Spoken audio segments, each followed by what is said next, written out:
ඇති කෙරුවා. ඊට පස්සේ විවිධ සාම්ප්‍රදායික සංවිධාන පව ලේ දන් දීම ඉස්ලාම් වල කැප වුණු කාර්යයක් කියන ඒ මතයට ආවා. ඒ වගේම අපේ සමාජ සත්කාරවල අපි සියලු ජාතීන් එකට එකතු කරගෙන කටයුතු කරන්නේ ආගම් ભેදයක් බලන්නේ නැහැ. සිංහල බෞද්ධ වේවා මුස්ලිම් වේවා දෙමළ වේවා ඕනෑම කෙනෙකුට අවශ්‍යතාවයෙන් පෙළෙන්නාට ආහාර සැපීම කියන මේ ඉස්ලාම් ධර්මයේ නබිනායකතුමාගේ මඟ පෙන්වීමට අනුව ඒ ස්ථාවරය මත ඉඳගෙන අපි කටයුතු කරා. මේ සංවිධානය තුළ අපි දිගින් දිගටම අපේ ශාඛාවන් දිවයින පුරා ව්‍යාප්ත කරගෙන යනකොට විශේෂිත වැඩපිළිවෙලක් අපේ සංවිධානය හරහා ගෙන ගියා. මුස්ලිම් තරුණයන් තුළ නීතිය ආධිපත්‍ය ගරු කරන ඒ මානසිකත්වයේ ගොඩනගන එක. දැන් අපේ සමාජයේ යම් යම් ප්‍රදේශවල යම් යම් නීතිය පිළිබඳ තියෙන ඒ ආධිපත්‍යයට ගරු කරන ඒ සංකල්ප පිළිබඳ යම් යම් අඩුපාඩුකම් තිබෙනවා, හිඟකම් තිබෙනවා. ඒවා නිවැරදි කරවලා මුස්ලිම් ජනතාව උනත් ආණ්ඩු රටේ උත්තරීතර නීතිය වන ආණ්ඩුක්‍රම ව්‍යවස්ථාවට හරියාකාරව අවනත වෙලා කටයුතු කරන්න ඕන, නීතියට ගරු කරන්න ඕන කියන මේ මානසිකත්වයේ ගොඩනගන්න විවිධ දේශනා පවත්වලා අපි අපේ සංවිධාන කටයුතු කරගෙන ආවා. ඒ අනුව දැන් වර්තමානයේ දැන් අභ්‍යන්තර පරිපාලන ගැටලුවක් ඇති වෙලා තමයි 2018 වසරේ SLTJ සංවිධානයෙන් අපි ආවේ. ආගමික යම් යම් ආගමික කරුණුවලදී වෙනස්කම් ඇති වෙලා SLTJ සංවිධානයේ අතුලන්තේ ඒ වගේම පරිපාලන කමිටුවේ තියෙන යම් යම් දුර්වලතාවයන් අපි ඉදිරිපත් කරලා ඒවා විසඳ ගන්න අභ්‍යන්තරේ බැරි වුණ නිසා තමයි වෙනම සංවිධානයක් වශයෙන් පිහිටුවගෙන අපි ආවේ. දැන් සිලෝන් තෞහීද් ජමාත් සංවිධානයේ අපි දැන් ශාඛාවන් 63ක් සහිතව අපි ලංකාවේ ක්‍රියාත්මක වෙනවා විවිධ දිස්ත්‍රික්කවල. දැනට මාස 6ක කාලයක් අපි සංවිධාන කටයුතු කරගෙන යනවා. මොනවාද ඒ දුර්වලකම් කියන්නේ? දුර්වලකම් කියන්නේ දැන් පරිපාලන ගැටලු ඇති වුණා. ඇතැම් මේ කමිටුවට පත් වුණ පුද්ගලයන්ගේ යම් යම් නුසුදුසුකම් අපි දුටුවා. නුසුදුසුකම් කියන්නේ ඔවුන් මේ රටට ජාතික ආරක්ෂාවට තර්ජනයක් වන නුසුදුසුකම් නෙවෙයි. ඒ ආධ්‍යාත්ම සම්බන්ධයෙන් නුසුදුසුකම්. ඒ වගේම ඒ සංවිධානය හරහා යම් යම් ආගමික තීන්දුවල වෙනස්තාවයක් දුර්වලතාවයක් අපි දැක්කා. ඒ කාල වකවානුවත්දී අපි මුස්ලිම් ජන සමාජය තුළ සාමාන්‍ය ඒකායක ප්‍රශ්න තිබෙනවා. ඒ වගේම තෞහීද් කියන මේ සංකල්පය ඒකදේව සංකල්පය වුණත් වචනේ පරිසමාප්ත අර්ථයෙන් ඒ තෞහීද් සංවිධාන අතර විවිධ නිකායක බෙදීම් තිබෙනවා. විවිධ කරුණු කාරණාවලදී උදාහරණයක් වශයෙන් අපි පවසනවා නම් අපේ උපවාස කටයුතු ඒ වගේම අපි අවුරුදු දින සඳහා යාඥා කරන කටයුතු සියල්ලක්ම කරන්නේ සඳ පායන ක්‍රමය මත, විද්‍යාත්මක ක්‍රමයක් මත අපි ඒක කරන්නේ නැහැ. ප්‍රායෝගිකව සඳ බැලීමක් කරන්න ඕන. ඒ කාරණාවලදී යම් යම් දුර්වලතාවයන් ඒ SLTJ සංවිධානය තුළ ඇතිවීම අපි හොවා දක්වනවා. මොකද ඒ කියන්නේ අර තමිල්නාඩු තෞහීද් ජමාත් සංවිධානය හා SLTJ සංවිධානව ආධ්‍යාත්මිකව එකම මතය දරන සංවිධාන. ඒ අනුව අපිට ආධ්‍යාත්මික ලැබි බවක් තිබෙනවා තමිල්නාඩු තෞහීද් ජමාත් සංවිධානයේ ආගමික කරුණවලදී.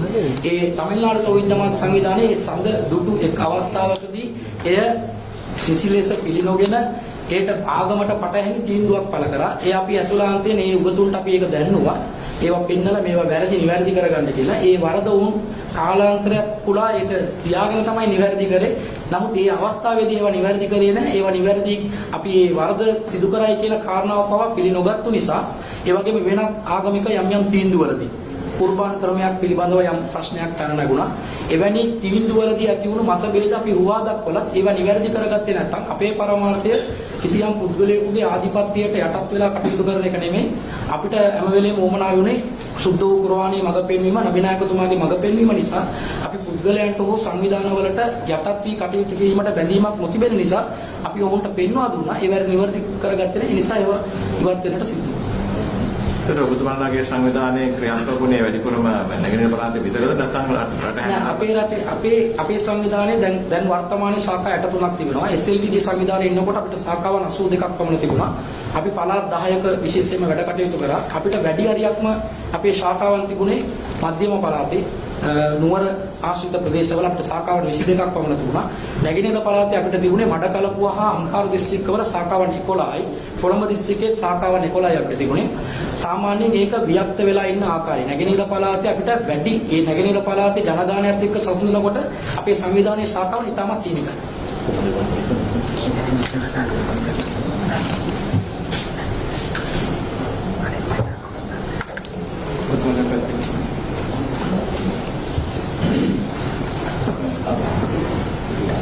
නැත්නම් ඔබේ දඩේ නම් මොකක්ද?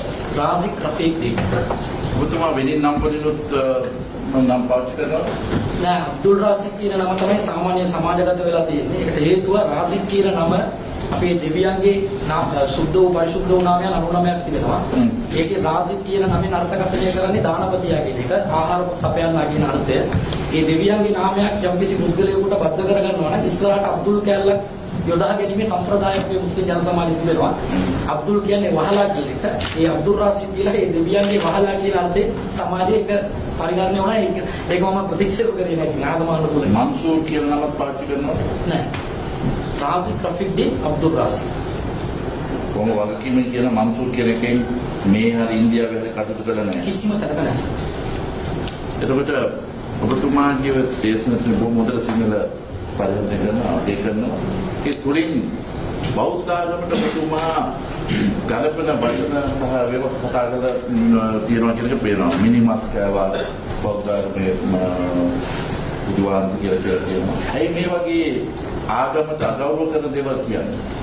සර් ඒක අත්තටම 2013 අවුරුද්දේ සිද්ධ වුණු දේශනයක් මුස්ලිම් උරුමය රැකගනිමු කියලා දේශනාවක් මම පැවැත්තුවා. ශ්‍රී ලංකා තෞහිද් ජමාත් සංවිධානයේ මහලේකම් වශයෙන් ඉන්නකොට ඒ දේශනාවේදී සර් ඒ කාලේ ඇතැම් සිංහල සංවිධාන විසින් ඉස්ලාම් ධර්මයටයි මුස්ලිම් ජන සමාජයට විරුද්ධව මොකද චෝදනා එල්ල කරා. පදනම් විරහිත චෝදනා. ඒවට පිළිතුරු දෙන්න තමයි මේ දේශනාව අපි සූදානම් කරේ. මේ දේශනාවේ නොයෙකුත් කරුණු කාරණා පැයකට කාලයක් මම කියනවා. එතනදී නිකායික ප්‍රශ්නයක් පිළිබඳව මම පැහැදිලි කරන්න උත්සාහ කළා.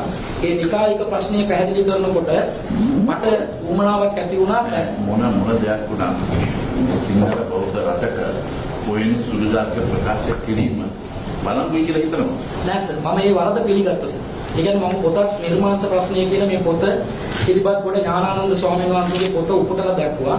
සුප්පියා උපාසිකාගේ කලව මාංශයේ ගිලන් වූ භික්ෂුවක් වැළඳු කතාවක් මම ඉදිරිපත් කරනකොට ඒ ගිලන් වූ භික්ෂුව වෙනුවට බුදුරජාණන් වහන්සේගේ නම මට පැටලෙවීමකින් සිද්ධ වුණා. මේක මට ඒ කාලෙම මාසයක් ඇතුළත මේක සිද්ධ වුණේ 2013 4වෙනි මාසේ 6 වෙනිදා. මම මේක 2013 වසරේම 5 වෙනි මාසේ 14 වෙනිදා මම ප්‍රසිද්ධියේ ප්‍රකාශයටපත් කරා. බුදුරදුන් විනෝදස් වැළඳුවේ ප්‍රකාශ කරපු කාරණාව සම්බන්ධයෙන් ප්‍රසිද්ධියේ සමාව අරගන්නවා කියලා. නමුත් ඒක ඒ මම සමාවෙල්ලපු ඒ වීඩියෝ පටක් තිබෙනවා. මහානායක ස්වාමීන් වහන්සේලාට පවා මේ අවස්ථාවේදී අපි මේ ලිපි අරහා යොමු වුණා. මේවා පිළිබඳව අපේ කනගාටුව ප්‍රකාශ කරන්න. නමුත් ඒකට කිසි වාතාවරණයක් ඇති වුණේ නැහැ. නමුත් මාධ්‍ය අරහා ප්‍රකාශ කරපු කැලල පමණයි ප්‍රකාශයටපත් උනේ. මම ඉල්ලාස් කරගත්තු ඒ කාරණාව නොබිය නිසා බෞද්ධ ආගමට වෛරි ප්‍රකාශ කරන පුද්ගලයෙක් වශයෙන් අංගොඩ ගැසීමක් සිදු වුණා. නමුත් ඊට අවුරුද්දකට පස්සේ තමයි නඩුවක් ගොනුනේ ප්‍රධාන මහේස්ත්‍රාත් අධිකරණයේදී. ඒ නඩුව පවාස සත්භාවයෙන් ගොනුණු නඩුවක්ද කියලා ප්‍රශ්නාර්ථයක් තිබෙනවා. හේතුව වෙන සංවිධානවල ස්වාමීන් වහන්සේලාට ඉස්ලාම් දහම අපහාස කිරීම සම්බන්ධයෙන් නඩුවක් පැවරලා මාසයක ඇතුළත තමයි මට ඒ නඩුව පැවරුණා. දන්නවා අපි මේ කතා කරන්නේ 21 වෙනිදා ඇතුළත ත්‍රස්ත ප්‍රහාරය සම්බන්ධයෙන්. මේකට වුණ සහ වෙන දේවල් ගැන කතා කිරීම තමයි අපේ තියෙන ක්‍රියාදාමය. ඉතින් ඒක තුලින් මේ වගේ ප්‍රකාශ මේ වගේ තව ප්‍රකාශ කරලා තියෙනවනේ. නෑ මේ මම බුදුරදුන් මිනිමස් කෑම සම්බන්ධයේ මේ දේශනාවේ තමයි ත්‍රිවිධ රත්නය සම්බන්ධයෙන් ප්‍රකාශ වුණේ. ඒ ත්‍රිවිධ රත්නය සම්බන්ධයෙන් ප්‍රකාශ කරනකොට මම ප්‍රශ්නාර්ථයක් තමයි යොමු කරේ. නමුත් ඒක මගේ ස්ථීර ප්‍රකාශයක් වශයෙන් පළවුණා. මේ ප්‍රශ්නාර්ථය රටට ප්‍රශ්නයක් කරනකොට අපි නිහඬව සිටින්න බෑ. නම ඉල්ලා අස් කරගත්තා සේක. ඔය ජීවල් දෙකක්. අනිත් ආගම් ගැන කියලා තියෙනවා. නෑ වෙනත් ආගම් මේම බුදුදහම පවා චේතනාන්විතව පාස කරන අදහසකින් කරේ නෑ. වෙනත් ආගම් වලට එහෙම කරලත් නෑ. මම 2001 වසරේ ඉඳලා දේශන පවත්වනවා. 2009 19 කියන්නේ අවුරුදු 18ක කාලයක්.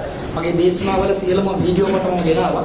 මේවල මම ආගම් අතර සහජීවනයේ සඳහා කිතරම් දුරට ඊටමත් මේ උනන්දුවෙන් කතා කරලා තියෙනවද කියලා සෙල්ලම දැනගන්න ඕනේ. අපිට පේනවා පොතවල සාජ හැකියාවක් තියෙනවා.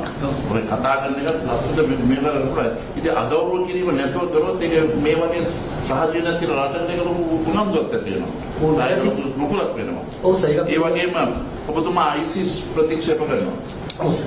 එන ප්‍රකාශ කළා තියෙනවා මේ ISIS ගැන කතා කරන ඔබේ මයිල් කෙලින් වෙනවා කියලා ප්‍රකාශ කරලා තියෙනවා. ඒක ඇවිල්ලා පදනම් විරහිත චෝදනාවක් සර්. ඒක 2014 අවුරුද්දේ 7 වෙනි මාසේ ප්‍රසිද්ධ ISIS ප්‍රතික්ෂේප කරනවා. ඔව් මේ මම ඒක පැහැදිලි කරන්න සර්. නෑ පැහැදිලි මෙතන. ඔව් මම පැහැදිලිවම අපි ISIS කියන්නේ මුස්ලිම් ජාතිකයන් නොවේ කියලා විඩිවෙලි පුවත්පතට අපි ප්‍රකාශ නිකුත් කරලා තියෙනවා. ඒ වගේම මේ කුර්ආනයේ 2015 වසරේ 8 වෙනි මාසේ 5 වෙනිදා අපේ මුහුණු පොතේ ශ්‍රී ලංකා තෞහිද් ජමාත් සංවිධානය අපි ඒක පළ කරා. මේ සුද්ධ වූ කුර්ආන් පරිවර්තනයේස මම 2015 11 වෙනි මාස 8 වෙනිදා නිකුත් කරේ. මේකේ පැහැදිලිවම අභිආයුධ සන්නද්ධ පුද්ගලයෝ ඉන්නවා නම් ඔවුන් ත්‍රස්තවාදී කියලා අපි කියලා තියෙනවා. ඒ වගේම ICS වලට විරුද්ධව සත්‍යෝදය කියන අපේ සිංහල වෙබ් අඩවියේ ICS කියන්නේ ඉස්ලාම් විරෝධී සංවිධානයක් කියලා 2015 8 වෙනි මාසේ 11 වෙනිදා අපි පැහැදිලිව නිල ප්‍රකාශ කළා. 2018 19 බෝම්බෙට පස්සේ නෑ කිසිසේත්ම නෑ. ඒ කාලේ ඉඳලම ප්‍රතික්ෂේප කළා තියෙනවා. ඒ මතේම දිගින් දිගටම ප්‍රතික්ෂේප කරා සර් මේ මම නැතර කරේ කවදාද? මම මෑතකදී ප්‍රතික්ෂේප කරපු ඒ ක්ලිප් එකක් තියෙනවා 2018 අවුරුද්දේ 12 වෙනි මාසේ 6 වෙනිදා පානදුර සරිකමුල්ල උත්සව ශාලාවක ඉස්ලාම් ඇඳීමක් පැනයට පිළිතුරු වැඩසටහනක් කරා. ඒකේ පැහැදිලිවම ISIS කියන්නේ අභිආයුධ සන්නද්ධ ජිහාද් මත දරන ඕනෑම පුද්ගලයා ත්‍රස්තවාදීන් කියලා පැහැදිලිවම මම ප්‍රකාශ කරනවා.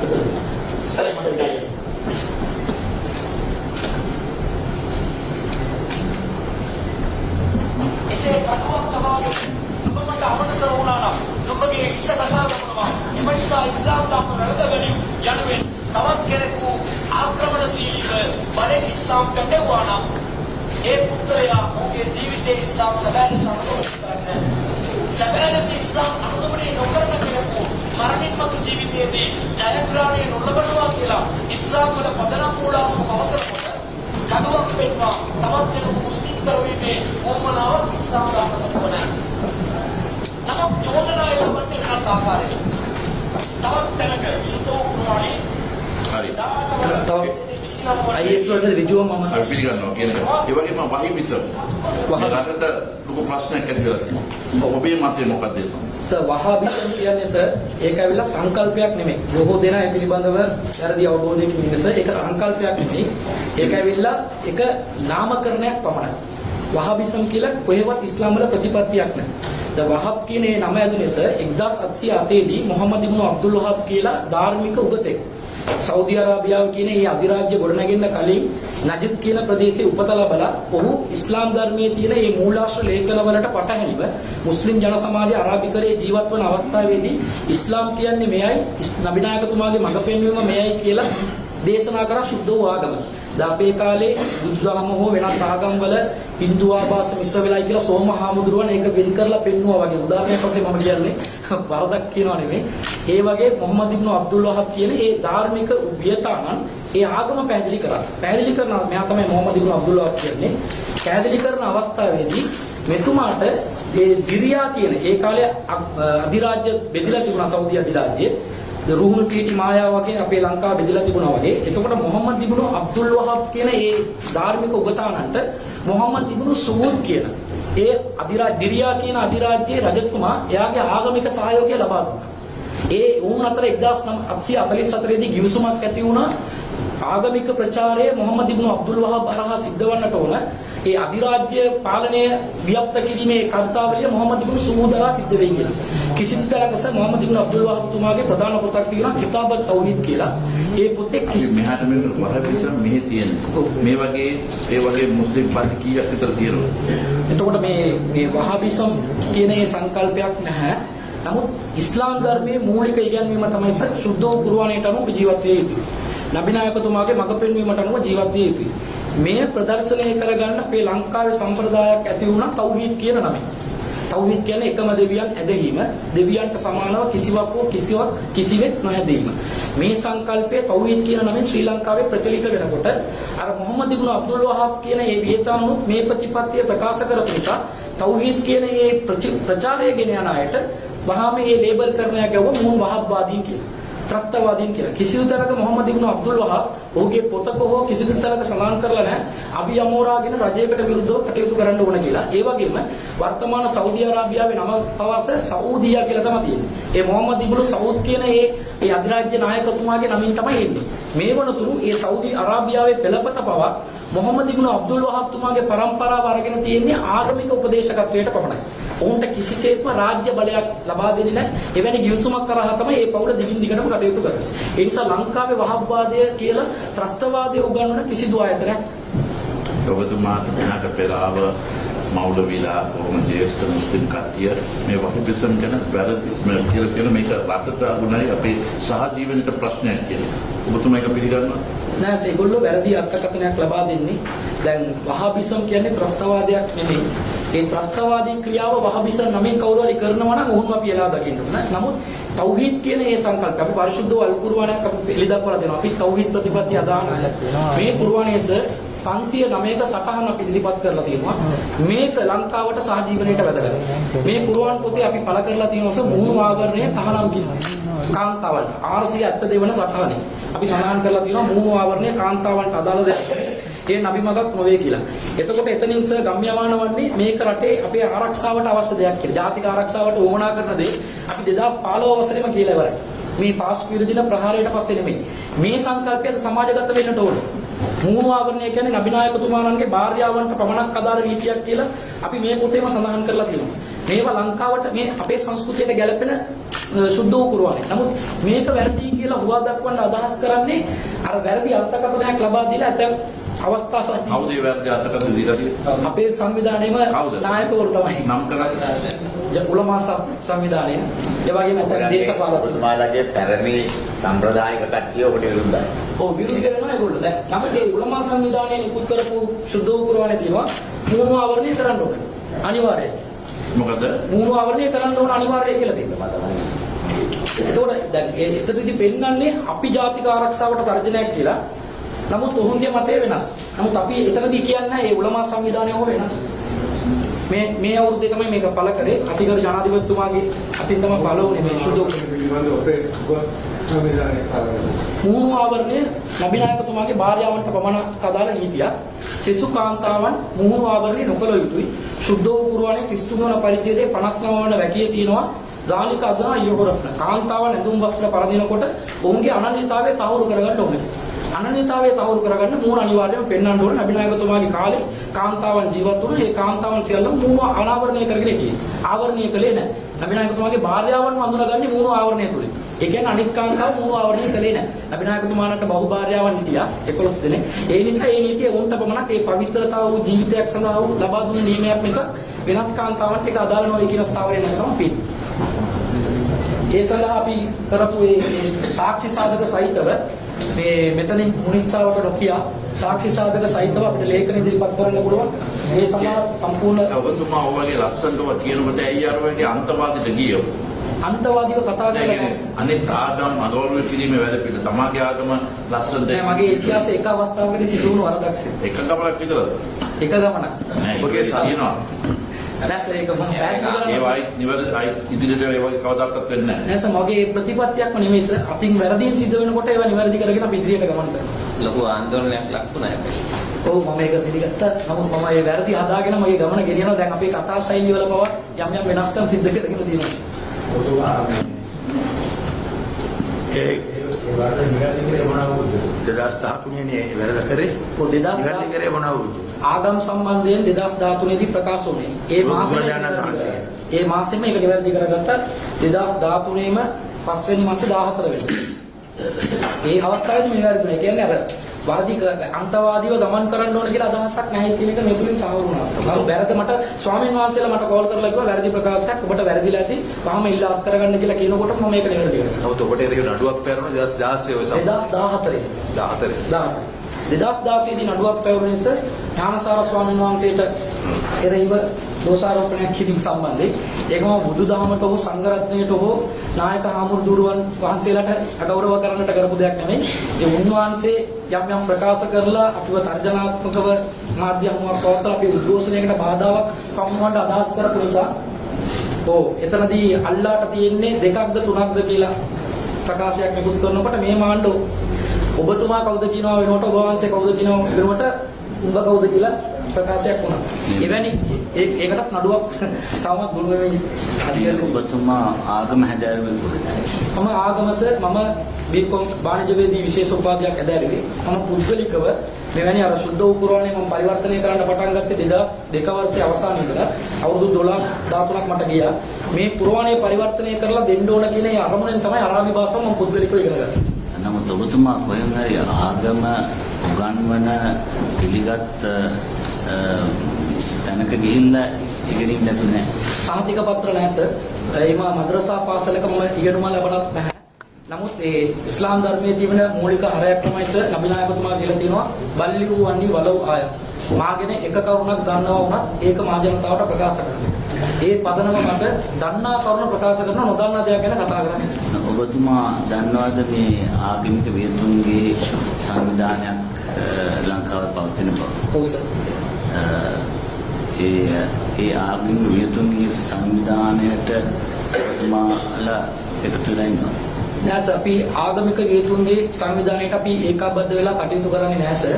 කටයුතු කරොත් අපිත් අලාල් සාතිකයට වග කියන්න වෙලා තියෙනවා. එහෙම එකතු වුණොත් අපිත් මුහුණු ආවරණයට වග කියන්න වෙනවා. ඒක අපේ නිකායික ප්‍රශ්නයක් සර්. ආගමික වියතුන්ගේ සංගමයේ සමස්ත ශ්‍රී ලාංකේය මුස්ලිම් වියතුන්ව නියෝජනය කරන සංවිධානයක් වශයෙන් තිබුණා නම් අපි අනිවාර්යයෙන් නියෝජනය වෙනවා. නමුත් ඔවුන් එක මතයක් ගන්නවා. ඔවුන් ශාෆි මදහබ් කියන මදහබ් සංකල්පයක් තුළ තමයි මේ කටයුතු සිද්ධ කරන්නේ. ආගමික වශයෙන් අපිට නිකාය බෙදීමක් තියෙනකොට අපිට එකට කටයුතු කරන්න අවස්ථාවක් පසුතලයක් උදා වුණේ නැහැ. නොයෙකුත් දැන් ඔබතුමා දන්නවා මේ නිකායික වශයෙන් වෙනස්කම් තියෙන අනිකුත් නොයෙකුත් සංවිධාන මේ ජමීයතුල් උලමා සංවිධානය එක්ක එකට කටයුතු කරනවා. දැන් ඔබතුමාගේ සංවිධානය විතරයි ඔකට එකතු වී අපි ආගමික මතභේදවලදී අපි අදාළ ආගම අපේ තියෙන මේ ආගමික භාෂණයේ නිදහස ලංකාවේ ලබා දීලා තියෙන මේ රාමුව තුල අපි කටයුතු කරනවා. නමුත් සමාජ වශයෙන් ප්‍රශ්නයක් කරනගෙනකොට අපි උලමා සංවිධානයට අපි ලියුම් යවලා තිබුණා ඒක. මේක හරිය. නමුත් පිළිගත්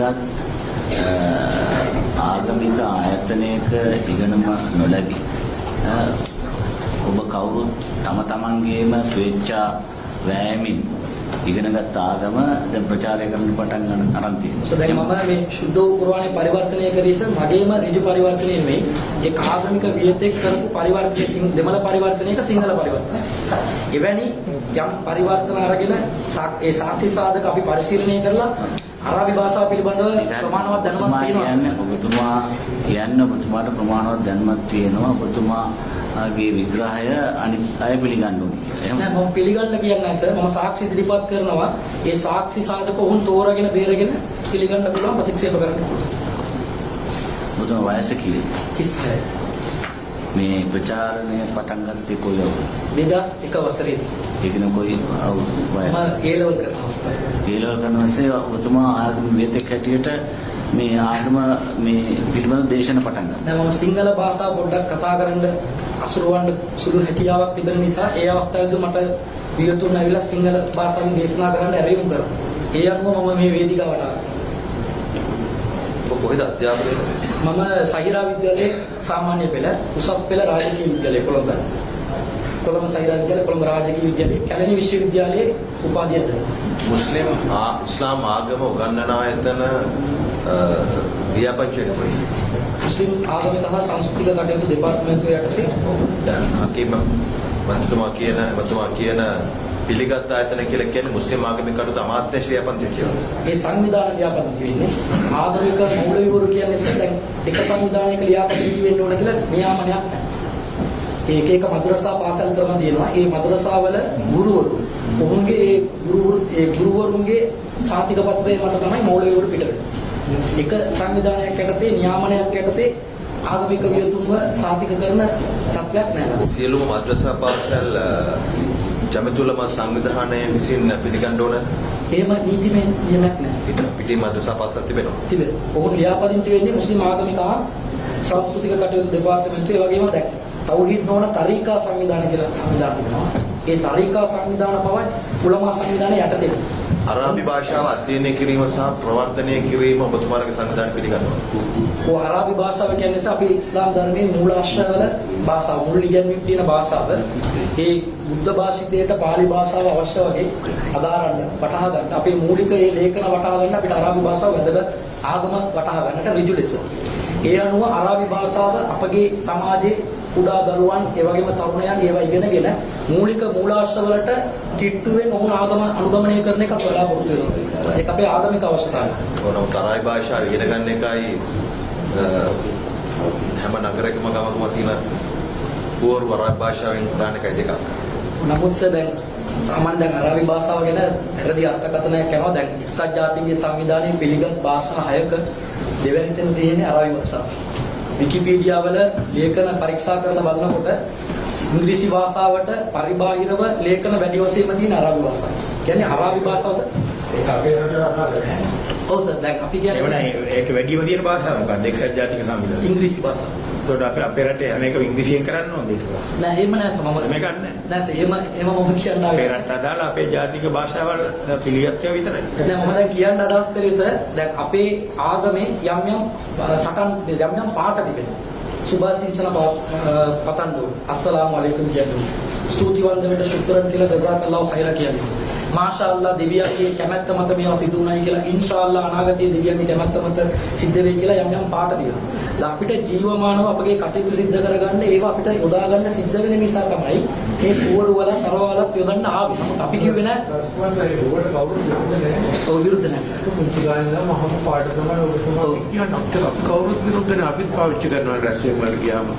මේ සාමාන්‍ය වචන පාවිච්චි කරනවානේ අපිත් මේ දේශපාලන විදිහට අපිත් පාවිච්චි කරනවා සුබ පතන්න. ඒක නෙමෙයි ප්‍රශ්නේ ගන්න. ඔබතුමා සජාතික සංවිධානයේ කතන්දර සම්පූර්ණ වෙන්නේ. සජාතික සංවිධානය අරාබි භාෂාව පිළිඅරන් තියෙන්නේ සජාතික සංවිධානයේ ඉතරකට විශාල අරාබි භාෂාව කතා කරන රටවල් ගණනාවක් එහි සාමාජිකයෝ. නිසා තමයි ඒ පිළිඅරන් තියෙන්නේ. ඒකෙන් තේරෙන්නේ නෑ අරාබි භාෂාව මේ ඉදිරියදා කටයුතු පාවිච්චි කරන්න ඕනේ. මම ඒක ආගමික කටයුතු පාවිච්චි කිරීමේ නිදහස සම්පූර්ණයෙන් මම නම් පිළිගන්නවා. නමුත් මේ බෝඩ් ගහලා මේ ඔව් මම ඒක තමයි මම සම්පූර්ණ කරන්න ගියේ සර්. දැන් අපි අරාබි සංස්කෘතියක් උදා වෙන එකට කැමතිද? කැමති? නැහැ. දැන් අපේ ඇඳුම් වල පවාසයේ සංස්කෘතිය අපි පෙන්නලා නැහැ සර්. දැන් අපි මේ වේදිකාවට මේ අවස්ථාවට සහභාගී වෙන්න මේ ඇඳුමෙන් ආවේ නැහැ සර්. සාමාන්‍ය අප දේශනාවලදී පවා කලිසම් කවිස වලින් තමයි අපි යන්නේ. අපිට තනියම වෙනම සංස්කෘතියක් අනන්‍යතාවයක් අපි ගොඩනගාගෙන නැහැ. ඉස්ලාම් ආගමානුකූලවම ජුබ්බා ක්‍රමයක් හෝ කළු ඇඳුම් කාන්තාවන් ඇඳීම හෝ එවැනි තොප්පි පැලඳීම හෝ තවත් කෙනෙකුට තොප්පි දැමීම හෝ කිසිම දෙයක් නොකළ යුතුයි කියන මතය අපි ස්ථීරව ඉන්නවා. අපිට වෙනම සංස්කෘතියක් අවශ්‍ය නැහැ. ඉස්ලාම් පවා දේශනා කරලා තියෙන්නේ ඒ රටවල් වලට ඒ කාලගුණයට දේශගුණයට ඇඩගැහිච්ච සංස්කෘතියක් ගොඩනගා ගන්න කියලා. අභිනායකතුමා ඇඳුම් වලට අපිට ලබා දීලා තියෙන්නේ ප්‍රීතියක් මිසක් අනකිරීමක් නෙමෙයි. මේ ඩ්‍රෙස් කෝඩ් එක පොදු ඇඳුමක් බවට පත් කරන්න කියලා සුද්ධ වූ කුර්ආනයේ කොතනවත් සඳහන් වෙලා නැහැ. නබිනායකතුමාගේ මත පෙන්වන්නේ සඳහන් වෙලා නැහැ. නමුත් සමහර අපේ මුස්ලිම් ආගමික ඒ නායකවරු තමන්වත් ඒ පූජනීයත්වයේ කොට සලකන්නට විශේෂ ඇඳුම් ක්‍රමයක් යොදා ගන්නවා. නබිනායකතුමාගේ සභාවක නබිනායකතුමාට ආගන්තුකෙක් ආවම කවුද මේ මොහම්මද් කියන පුද්ගලයා කවුද කියලා විමසනවා. ඇඳුමින් වෙනස් වුණේ නැහැ. නබිනායකතුමා බව. අපේ ශාස්ත්‍රවරයාලා ඇඳුමින් නොවෙනස් වෙයිදී අපිට වෙනම වෙනස් වෙන්න ඕනේ නැසේ ඒ මතය අපි ඉන්නවා. ඔබ අර එක්තරා අවස්ථාවකදී ආందోලනාත්මක ප්‍රකාශයක් කරනවා කාන්තාවන්ගේ විවාහ වන වයස ගැන. ඒ ගැන මොකද කියන්නේ? එතනදී ඒ උද්ඝෝෂණය මම සම්පූර්ණ මගේ කතාවල ගොඩක් කැලි තමයි ගන්නේ. අපේ උද්ඝෝෂණ සම්පූර්ණ CD එනවා සර්. ඒකේ මම කතා කරන්නේ කාන්තාවට අවම වයස් සීමාවක් නිර්ණය කරන්න. ඒම අවශ්‍යතාවයක් තියෙනවා නම් අපි ලංකාවේ ඒ උමනාවට අනුව අපි මේ දේවල් කරන්නේ. මේ කියන්නේ පුවත්පතේ පළමු ලිපිය 2016 වුණේ. අවම වයස් සීමාව සම්බන්ධයෙන් අපේ තියෙන ස්ථාවරයේස වයස් සීමාවට වඩා සුදුසුකම් පනවන්නේ. නමුත් වයස් සීමාව අවුරුදු 10ක් නම් 16ක් නම් ඒකට අපි එකඟතාවය පළ කරනවා. නමුත් ඊට පහළින් යම් කිසි විශේෂ හේතුවක් මත විශේෂ අධීක්ෂණයක් යටතේ කාන්තාවක් මුස්ලිම් කාන්තාවකට විවාහ වෙන්න අවසරේ නමුත් ඔබ එතනදී කියනවා ඒ වයස් සීමාව 7ද 8ද එහෙම නැහැ කියලා කතාවක්. දැන් මේ දේශනයේදී මම කියන්නේ දැන් 9 8 8 කියලා ඔයගොල්ලෝ ඒක ව්‍යාපෘත කරන්න එපා. අපේ පොදු විවාහ පනතේ ආඥා පනතේ 1908 පනවපු පොදු විවාහ ආඥා පනතේ 1995 දක්වා කාන්තාවන්ගේ අවම වයස් සීමාව නේ අවුරුදු 12. දැන් ඔබ ඒක ප්‍රතික්ෂේප කරාද පස්සේ කතා කරන්නේ? ඔව් මම නෑ ඒ කතාවෙම මම කියනවා ඒක සම්පූර්ණයෙන් ඒක දාලා නෑ. ඒකයි ප්‍රශ්නේ. ඒ කියන්නේ ඇයි ඒ ඔබ දැන් මම අපේ ප්‍රොපෝසල්ස් මට පොඩ්ඩක් දීර්ඝ වශයෙන් කානෝන් ප්‍රශ්නයක් දැන් ඔබ බුද්ධ ආගම ගැන ගල් තුනකට සමාන කරලා ඒක නැවත සමාව කරනවා. ඒ වගේම දැන් කලින් අපේ රවි අමතුමාව ප්‍රශ්නවලදී ඒ සියල්ල ඔබ නැවත සමාව ගන්නවා. ඉතින් මේ හැමදේම ඔබ එක්තරා විදිහට ගිනි අවුලවල ඇයි ඒක නැවත නිමල දාන්නේ? මොකක්ද ඒකෙන් ඔබ බලාපොරොත්තු වෙන්නේ? ඔබගේ ධර්මයේ ප්‍රචලිත කිරීමේ වෙන උපක්‍රමයක්.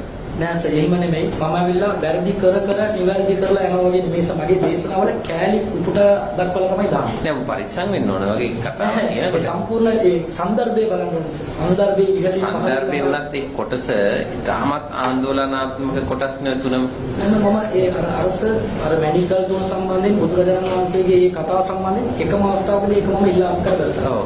අපහාසාත්මකව කරේ නැහැ ප්‍රශ්නයක් කරේ මේක පැහැදිලි වුණා නේ. නමුත් අවම වයස් සීමාව පිළිබඳව කතා කරනකොට මම පැහැදිලිවම කියනවා විවාහය සඳහා සුදුසුකම් පනවන්න මුස්ලිම් නීතිය වෙනස් කරනවා නම් විදේශ ජාතිකයන්ගේ උමනාවට වෙනස් කරන්න එපා. අපේ මුස්ලිම් ජනතාවගේ ආගමික අවශ්‍යතාවයන් අවම වයස මොකක්ද එහෙනම්? අවම වයසක් 18ක් කරන්න පුළුවන් සර්. අපි කියන්නේ අවම වයස 18ට වඩා අඩු වෙන අවශ්‍යතාවයක් පැන නගිනවා විශේෂ අධීක්ෂණයක් යටතේ බාරකරුවන්ගේ හා කාතිවරයෙකුගේ අධීක්ෂණය යටතේ විවාහය සඳහා ඒ අනිත් සුදුසුකම් සපයලා තියෙනවා නම් ඒකට අවස්ථාව ලබා දෙන්න කියලා තමයි සිතෙන්නේ. ඔබ කියනවා මේ දේශන කරගෙන ගියා කියලා නීතියේ ආධිපත්‍යයට මුස්ලිම් තරුණයන් යටත් කරන්න.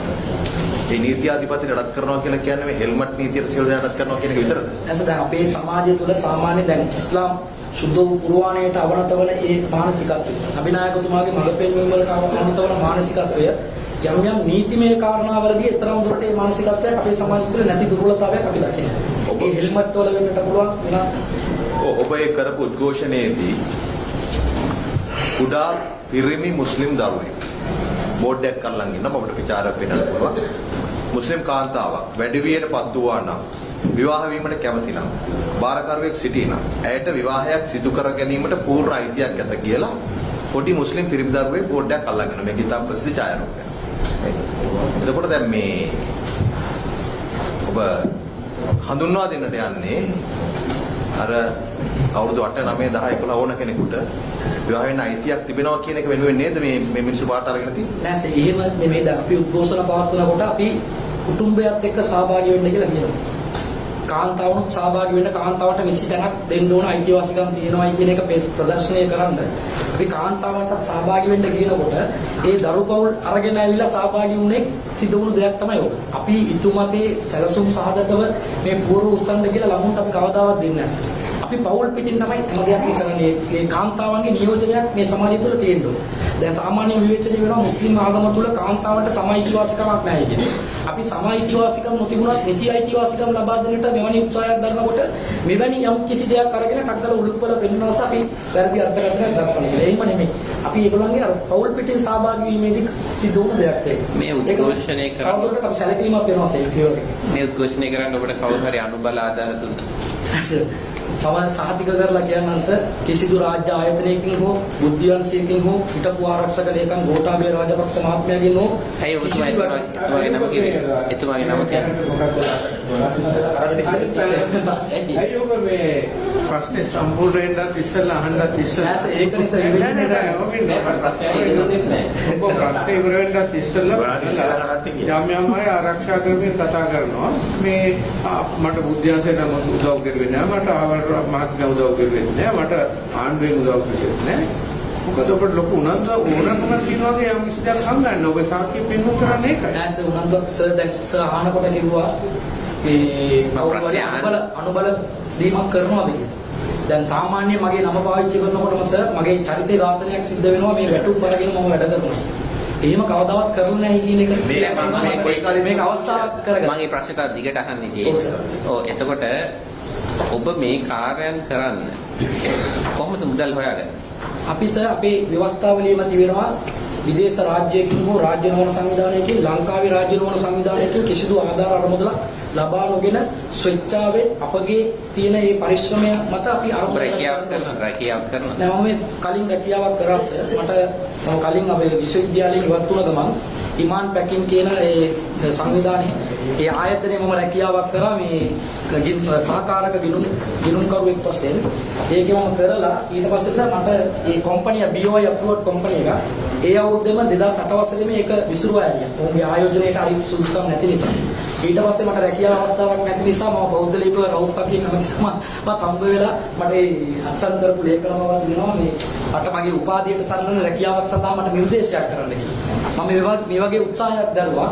නමුත් මට ලැබුණේ ඇවිල්ලා මේ අධිකරණ අමාත්‍යාංශයේ මට මේ කාර්යාල පරිසේවක වගේ තනතුරක් ලැබුණ නිසා මම ඒකට ගියේ නැහැ. ඊට පස්සේ මම ශ්‍රී ලංකා මුස්ලිම් කොංග්‍රසයේ නියෝජනය කරන බස්නාහිර පළාත් සභා මන්ත්‍රී අර්ෂාඩ් නිසාම්ටි මැතිතුමාගේ පුද්ගලික ලේකම් වශයෙන් 2009 වසරේ ඉඳලා 12 වසර වෙනකන් කටයුතු කරා. ඊට පස්සේ මේ සංවිධාන කටයුතු වල තවදුරටත් ඒ උද්‍යෝගයෙන් නියැලෙන්න ඕන කියලා සංවිධානයේ මට ඉල්ලීමක් මගේ ප්‍රශ්නේ දිගටම දැන් ඔබ මේ කරන කාර්යයන් වලදී ඔබ සංවිධානය කරන වැඩ දිහා බැලුවාම ඔබට යම් කිසි ක්‍රමයක මුල්‍යමය ප්‍රතිපාදන තිබිය යුතුයි. අනේ ඒක කොහොමද ඔබට ලැබෙන්නේ? දැන් අපි ඇවිල්ලා මේ අපි සියලු කර්තව්‍යයන් කරන්නේ අපිට ගිණුම් වාර්තා පෙන්නන්න පුළුවන්. අපි කාගෙන්ද මුදල් ගත්තේ, කාටද රිසිට්පත් නිකුත් කරලා තියෙන්නේ, කොහොමද වියදම් කරලා තියෙන්නේ, වෞචර්පත් සියල්ලක්ම අපිට පෙන්නන්න පුළුවන්. කලින් සංවිධානයක් ඒගොල්ලන්ට හැකියාව තියෙනවා ඒක. අපි කරන්නේ මේ මහ ජනතාව අපිට වැඩ කටයුතු කරනවා. අපේ මුස්ලිම් ජනතාවගේ මානසිකත්වයක් තියෙනවා සාමාන්‍යයෙන් මේ ආගමික කාරණාවලදී මොන විදිහට අරහට වියදම් කරන මානසිකත්වයක් අපේ මුස්ලිම් සමාජයේ තියෙනවා. කියන්නේ මුස්ලිම් වරු වශයෙන් අපේ සමාජයේ සකාත් කියලා අරමුදලක් තියෙනවා. ඒක අනිවාර්ය දෙයකින් 2.5ක් ගෙවන්න ඕන ධර්මයේ සඳහා, දුගී දුප්පත් ජනතාව සඳහා, ඒ වගේම සදකා කියලා දාන පින්කම් කරන ක්‍රමයක් තියෙනවා. ඒ සඳහා අපේ මුස්ලිම් ජන සමාජයේ සිකුරාදා යාඥා දිනයක යම්කිසි ආපත් කටයුත්තක් කරනවා අපි පරිත්‍යාග දාලා යන්න කිව්වම අපේ මිනිස්සු ඒක අසීමිතව පරිත්‍යාග කරනවා. අපි ඒ සියල්ලට ගිණුම් වාර්තා පිළිගන්නවා. කොහෙන්ද ආවේ කොහෙන්ද ගියේ? අපේ බැංකු ගිණුම් තිබෙනවාස අපේ සංවිධානයේ තව CTJ වල බැංකු ගිණුමක් තම ආරම්භ කරගෙන අපේ ලියාපදිංචි කටයුතු අවසන් වෙනකම්.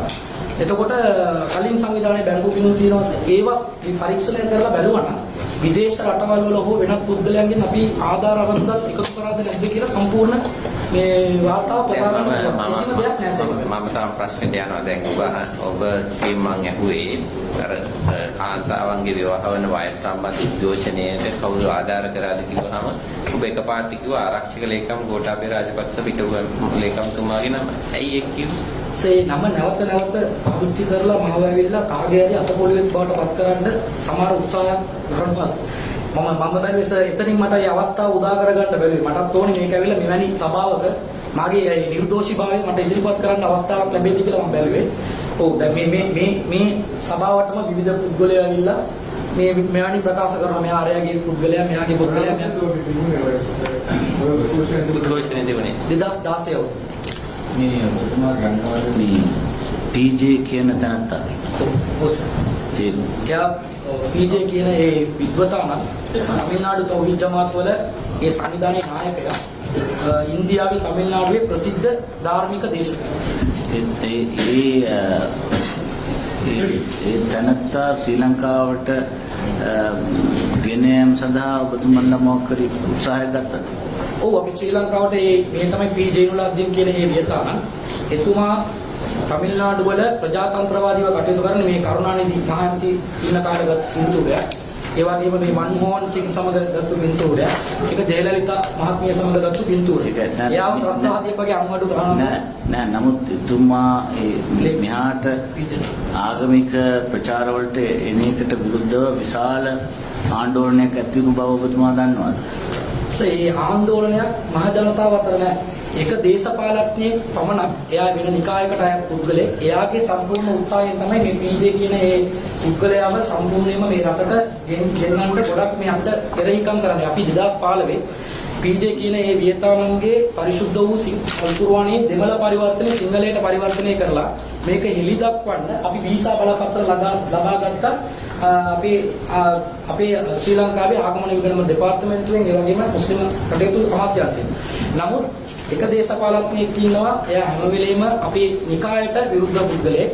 ඒ පුද්ගලයා කරන්නේ මේ නම කිව්වට කමක් නැහැ. ඔව් අසාද් සාලි කියන හිටපු ආණ්ඩුකාරතුමා හැම වෙලෙම එයා එයාගේ පුද්ගලික දේශපාලන න්‍යාය පත්‍රයක් ක්‍රියාත්මක කරගන්න අපි වීසා ගන්නවා ක්‍රමානුකූලව.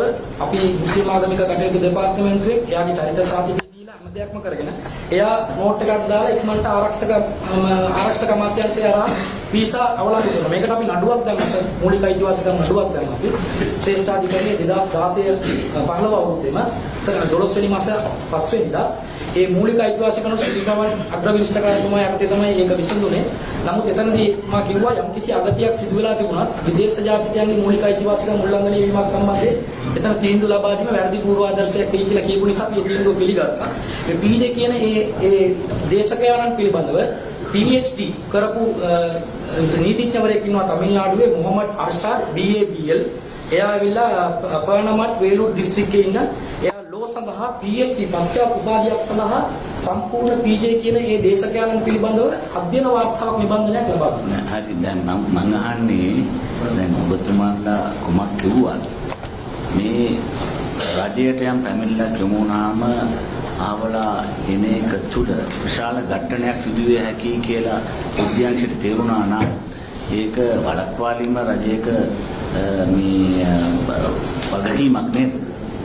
එහෙම සිදුවීම් සිදු වුණා. කලිනුත් එතුමා හරි ආවේගශීලීව යම් යම් ආගමික කොටස් වලට විරුද්ධව කරුණ කියන බැවින් සාමකාමීව ඉන්න මුස්ලිම් ප්‍රජාව තුළ වර්ධනයක් ඇතිවීමේ ප්‍රවණතාවයක් මතුවීම උඩ නොයෙකුත් නායකයෝ මේ පිළිබඳව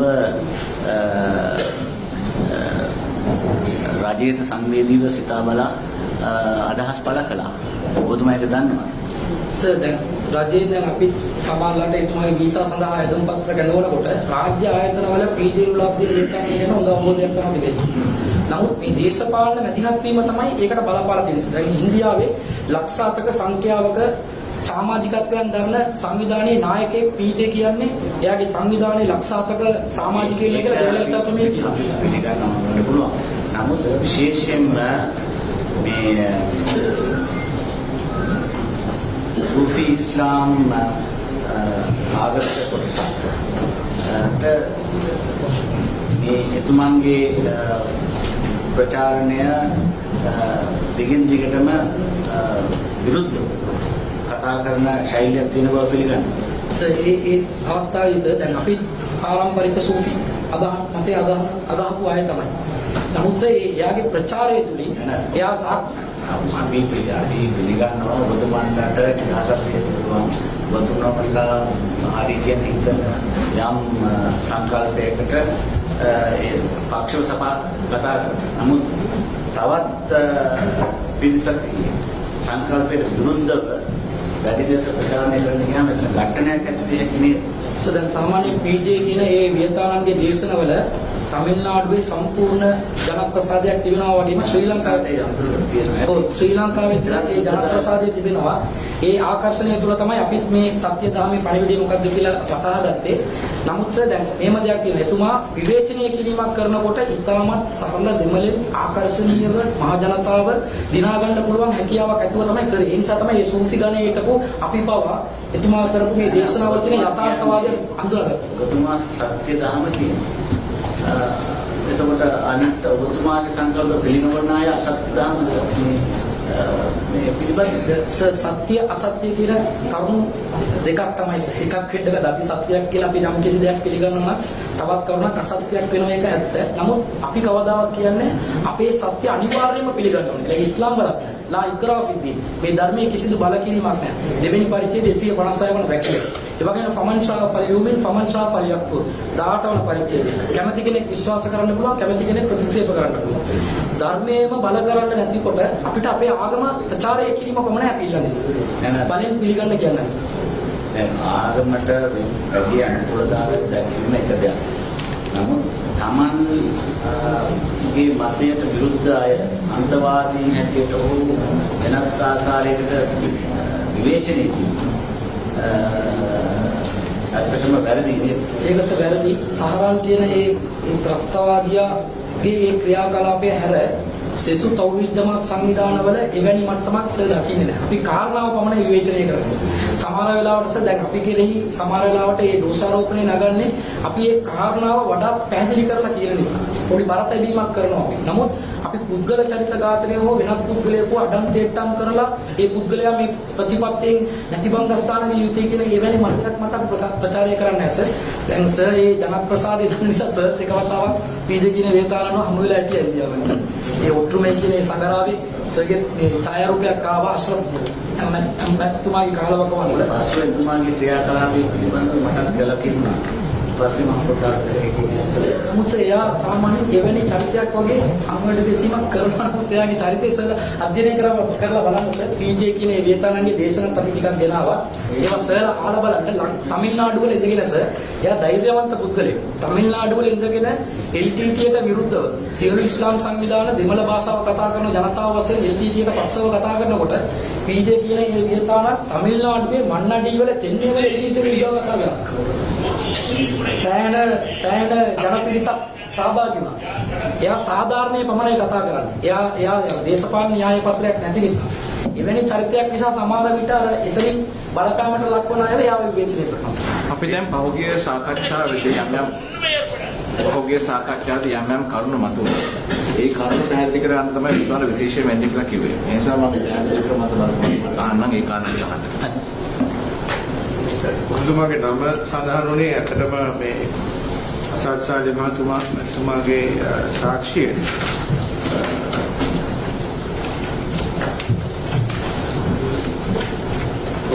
එතුමා අපිට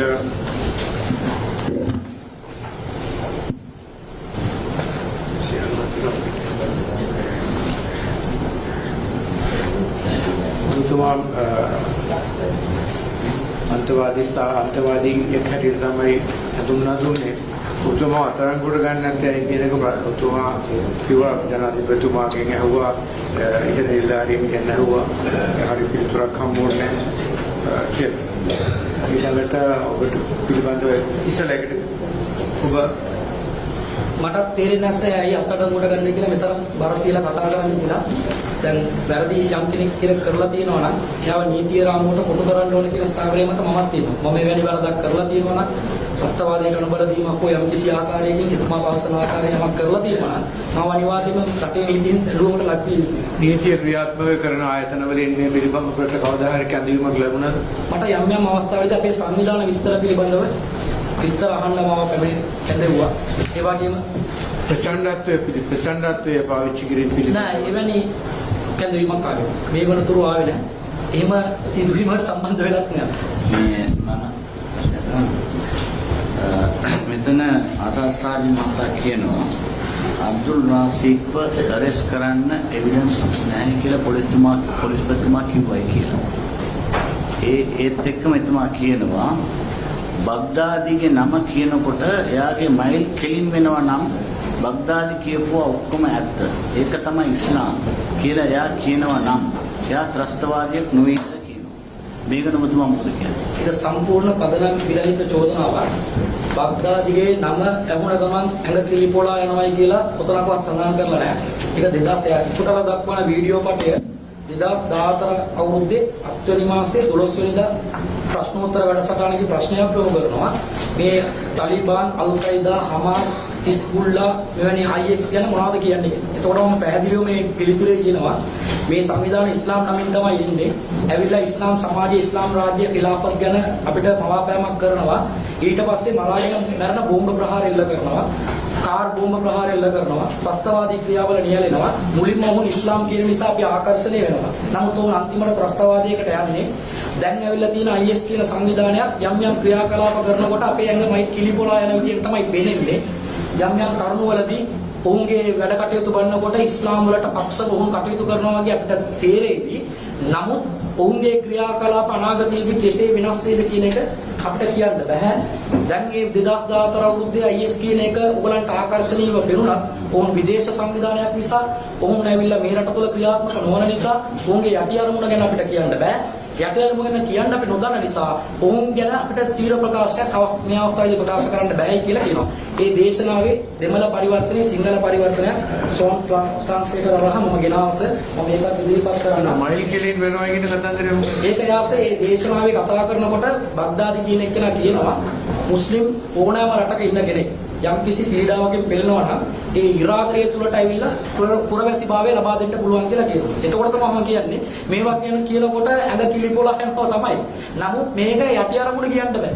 මේක කොහෙන් ගිහලා කොහෙන් ඉවර වෙන්නේ කියලා කියන්න බෑ. මේවා කියලා මාස ගණනකින් තමයි අපි IS කියන්නේ ඔවුන්ගේ ත්‍රස්තවාදී අපි ඇසීම දුටු නිසා ඔවුන් ඇවිල්ලා මේ IS ඉස්ලාම් විරෝධී සංවිධානයක් කියලා අපි විඩිවෙල්ලි පුවත්පතට ප්‍රකාශ කරා.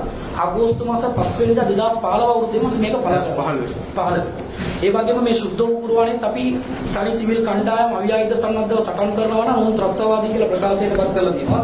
මේක මගේ වීඩියෝ පටේ එතුමා අසාද් සාලිතුමා කෑලි පෙන්නුවා වගේ මටත් ඒ අවසාන මගේ ඒ කොන්ක්ලූෂන් එක මට කියන්න පුළුවන්. මම කියන්නේ විදේශ සංවිධානයක් නිසා ඔවුන්ගේ අවසාන උත්තරය අපිට කියන්න බැහැ කියලා. කාලය අවශ්‍යයි. උන් ත්‍රස්තවාදී නම් ත්‍රස්තවාදී කියලා ප්‍රකාශයට පත් කරන්නට පසුබටවන්නේ නැහැ කියලා මම අවසන් කරනවා. ඒ සම්පූර්ණ වීඩියෝ ගෙනවස ඒකේ ෆයිල් මම බාර දෙනවා.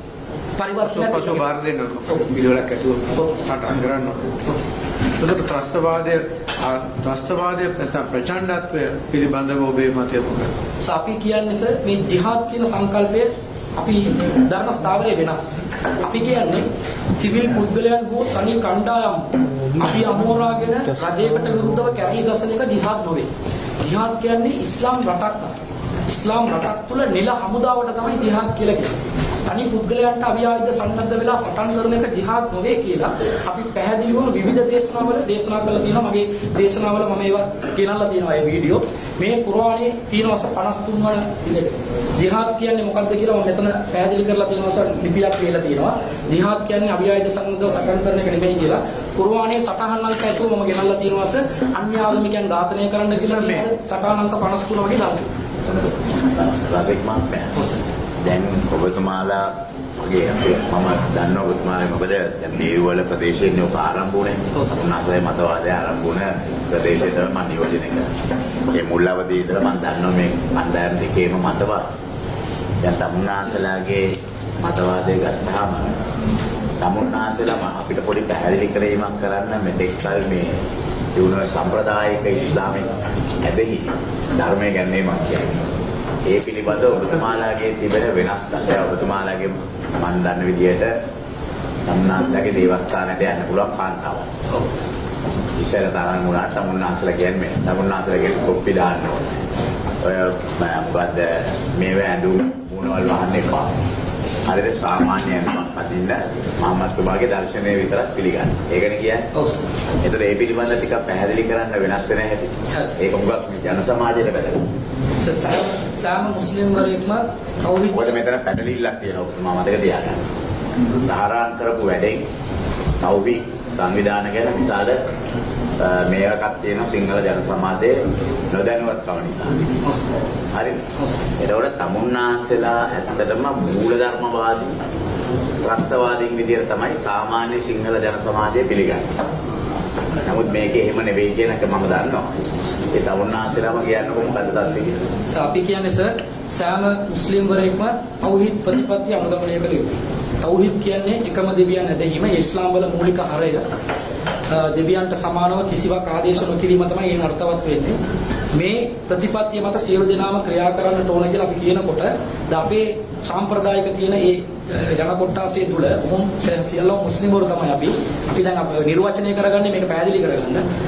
අපේ මේ සමාජය තුළට ඉස්ලාම් ආගම අවුරුදු 1438ක් වෙලා මේ ලෝකෙට ඇවිල්ලා සුද්ධ වූ කුර්ආනයේ සරල සිංහල පරිවර්තනයක් ආවේ 2015 මම දන්නවා. 1968 දී MICH ආයතනය නිකුත් කර සුද්ධ වූ කුර්ආන පරිවර්තනයක් මේක වෙලා අපි ඒ සාම්ප්‍රදායික මුස්ලිම්වරු අතර කරපු දෙයක්. අපි මේක අගය කොට සලකනවා. නමුත් මේකේ භාෂා හුරුව බොහෝසෙයින්ම අපිට අපහැදිලි. දැන් මේ සතා සිව්පාවන් ආමන්ත්‍රණය කරලා තියෙන්නේ ගවේලක ක්‍රමේලක කියලා. සාමාන්‍ය සිංහල මහා සිංහල ශබ්දකෝෂයේවත් ඒ නම පිට නැහැ මේ අවස්ථාවේදී. එවැනි අර්ථකථනයන් ගැඹුරෙන් ගිය නිසා සාමාන්‍ය ජනතාවට ඉස්ලාම් ධර්මයේ මූලික හරය මොකක්ද කියන එක වටහා ගන්න බැරි වුණා. ඒ බැරි වුණ තත්ත්වයේ මත ඉස්ලාම් සම්ප්‍රදායට අදාළ නොවන ඉස්ලාම් වල ඉගැන්වීම් වලට අදාළ නොවන යක්ෂ හුනියම් පෙරේත මන්ත්‍ර වසී ගුරුකම් ඇස්වා කටවා බිල්ලි හුනියම් වැනි විවිධ විශ්වාස මුස්ලිම් ජන සමාජය තුළට තාභාෂණය වුණා. ඒවා නිසා මුස්ලිම් ජනතාව ශාන්තුරු ඇදහිීම, සොහොන් පොත් වන්දනාව, මලවුන් ඇදහිීම වැනි ඉස්ලාම් ධර්මයේ පිටුපා දක්වන නොයෙකුත් ඒ සංකල්ප අනුගමනය කරන්න පටන් ගත්තු නිසා මුස්ලිම් ජනතාව අතරම පිළිම වන්දනාව ප්‍රතික්ෂේප කරන මුස්ලිම් ජනතාවම වෙනත් ආකාරයකින් වක්‍රානුකූලව ප්‍රතිමා වන්දනාව ඉස්ලාම් වල බැහැර කරන නිසා මම අනිත් ආගම් අයගේ මම ප්‍රතික්ෂේප කරන්නේ ඒ ආගමික අයිතිය මම අපි ගරු කරනවා ඒකට. නමුත් මුස්ලිම් ජනතාව තුළම මෙවැනි මතවාද ගොඩනගාගෙන ඔවුන් වෙනත් ක්‍රමයකට ගියා. ඍජු පරිවර්තනයක් බලන්න කියලා අපි දේශනා කරනකොට ඇතැම් වියතුන් ඇවිල්ලා කියනවා මේ පරිවර්තනය ඍජුවම බලන්න එපා. මේක බැලුවා නම් ඔබේ මොලේ අප්සෙට් වෙයි කියලා. එහෙම මතවාදයක් ගොඩනගනකොට අපේ මිනිස්සු මේක බලන්න ඇති. දැන් සාම්ප්‍රදායික මුස්ලිම්වරු අතර තිබුණ මතයක් තමයි මේ සුද්ධ වූ කුර්ආනය ස්පර්ශ කරන්න බෑ මුස්ලිම් නොවන කෙනෙකුට. මුස්ලිම් නොවන කෙනෙක් මේක ස්පර්ශ කරේ නැත්නම් මේකේ පණිවිඩය කොහොමද යන්නේ? කුර්ආනයේ මරන්න, කොටන්න, කපන්න කියලා වැරදි අදහස් කුර්ආනය තුල තිබෙනවායි කියලා විවේචනය කරනකොට අපි පරිවර්තනයක් කරන් ගිහලා ඒගොල්ලන්ට දුන්නම තමයි ඒගොල්ලෝ ඒ පරිවර්තනය බලලා නිවැරදි කරගන්නේ මතය. සහජීවනයේ සඳහා සර්වාගමික සමුළු පවත්වනවට වඩා ඔබතුමා මේ කාන්තාවක් ස්පර්ශ කරන්න බෑ කියලා කොහෙද කවුද කිව්වේ? මුළු නොමැතිව. මම කියන්නේ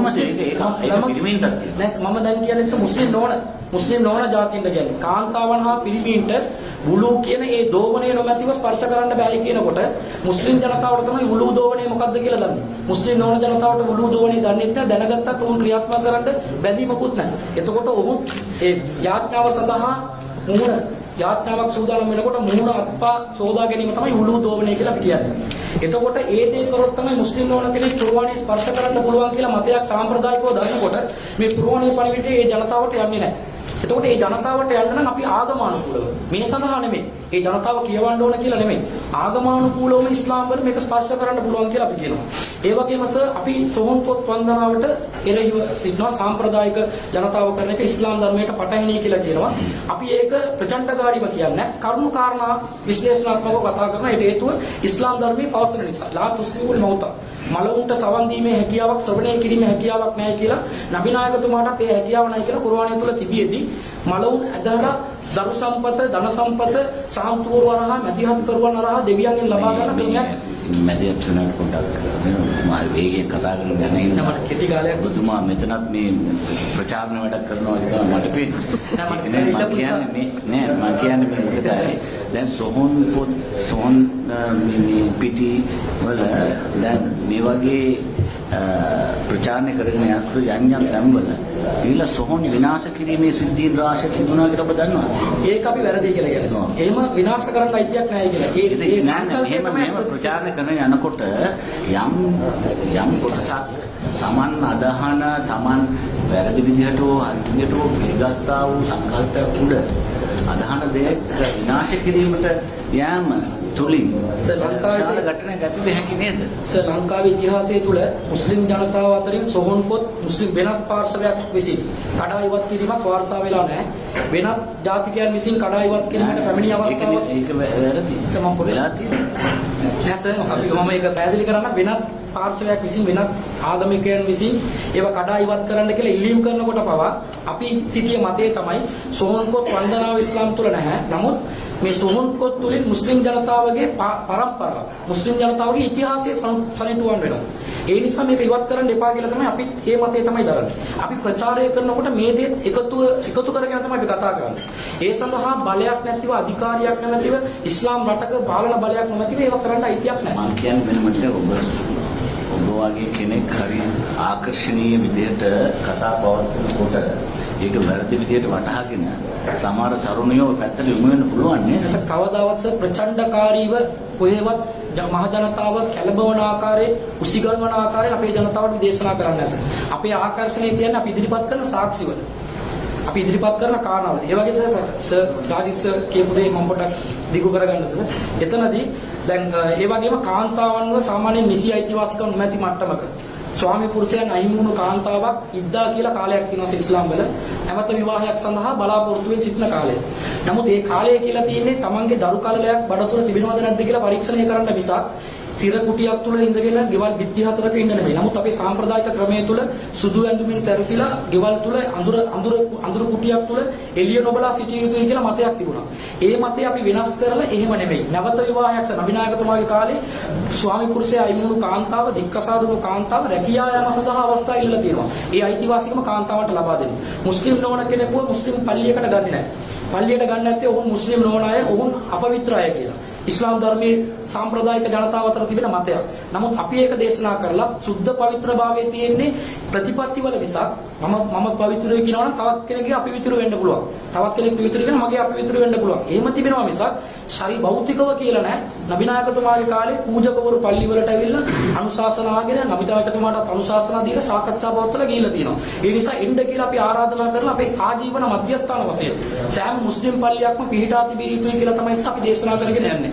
එවැනි තැන්වලදී අපි ගැටෙනවා කාන්තාවන්ව පල්ලියට සහභාගී වෙන්න දෙන්නේ නැහැ. ඒ කාන්තාවන් අපවිත්‍රව සිටින ඒ මාස සුද්ධි කාලය තුළදී විසක් අන් කාලවලදී නබිනායකතුමාගේ කාලයේදී පංචකාල සලාතයටම යාඥාවන්තම කාන්තාවන් පල්ලිවලට සහභාගී වෙලා තිබෙනවා.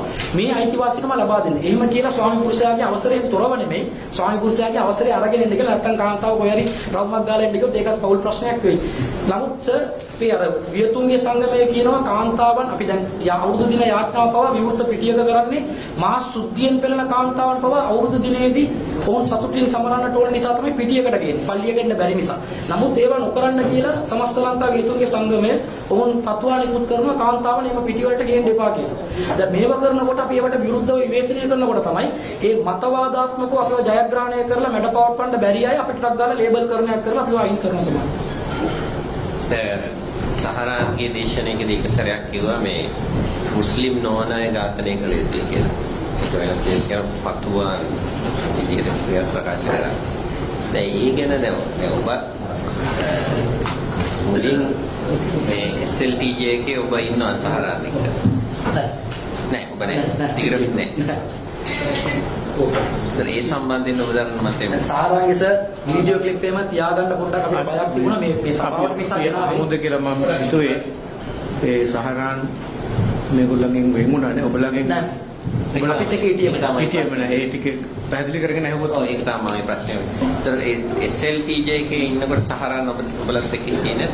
නෑ අපිත් එකත් එක්ක හිටියේ. ඒක නමුත් සහරාන් හිටියේ නෑ. නෑ මේ කියන කිසිම සාක්ෂියක් නැහැ මෙතියයි කියන්නේ.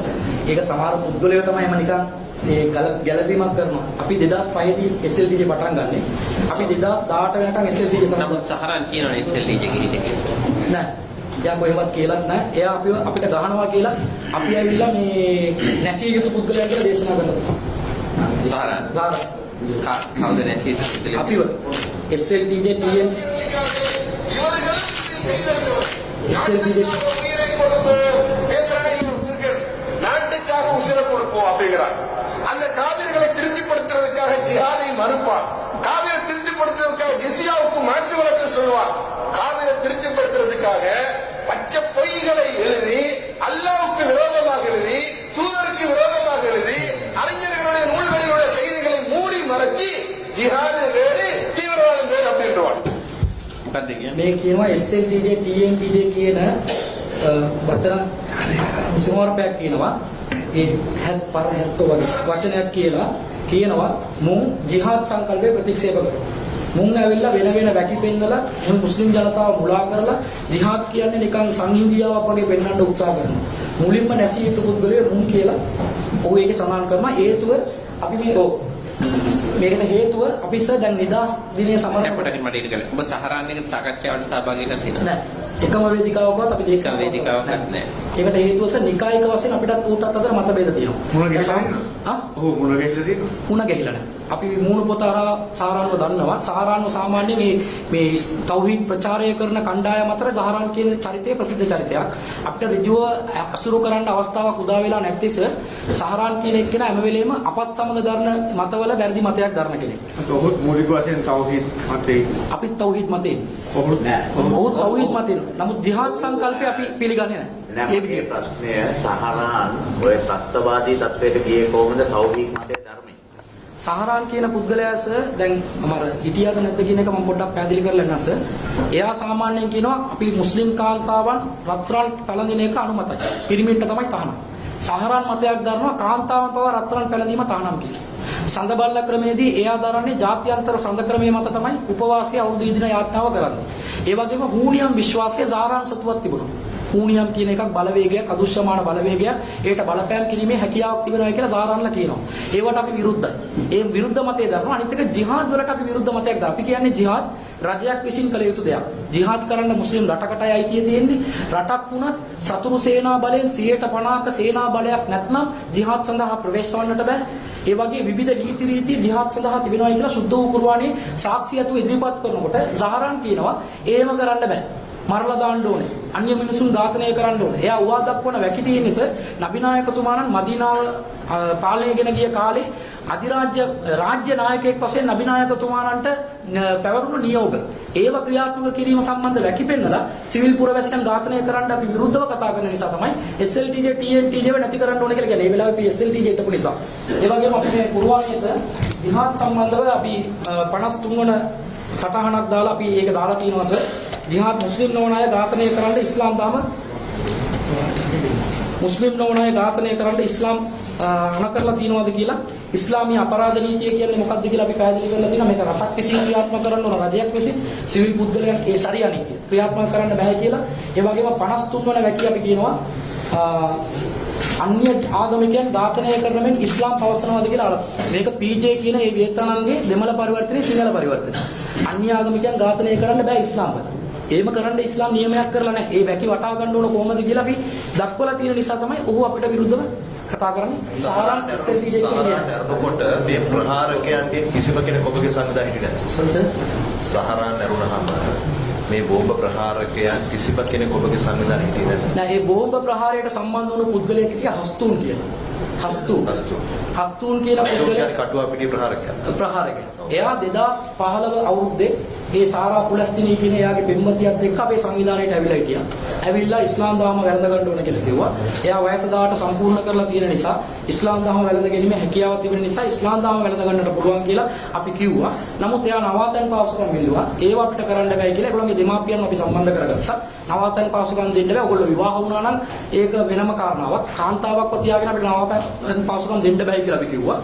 ඊට පස්සේ ඒගොල්ලන්ගේ මව සම්බන්ධ කරගෙන මාලිගාවත්ත පොලිස් ස්ථානයේ සුළු අපරාධාංශ ස්ථානාධිපතිතුමාට යොමු කරවලා ඔවුන්ගේ ඒ කාරණාව සාකච්ඡා කරලා අපි විසඳෙව්වා. එතකොට අම්මා කිව්වා එයාව එක්කගෙන යන්න ඕන කියලා. සාරා පුලස්තිනීව අපි කිව්වා ඒක ඔයගොල්ලන්ගේ කැමැත්තක් එක්කගෙන යන්න කියලා අපි කිව්වා. ඊට පස්සේ සාරා පුලස්තිනීව එක්කගෙන ගියා.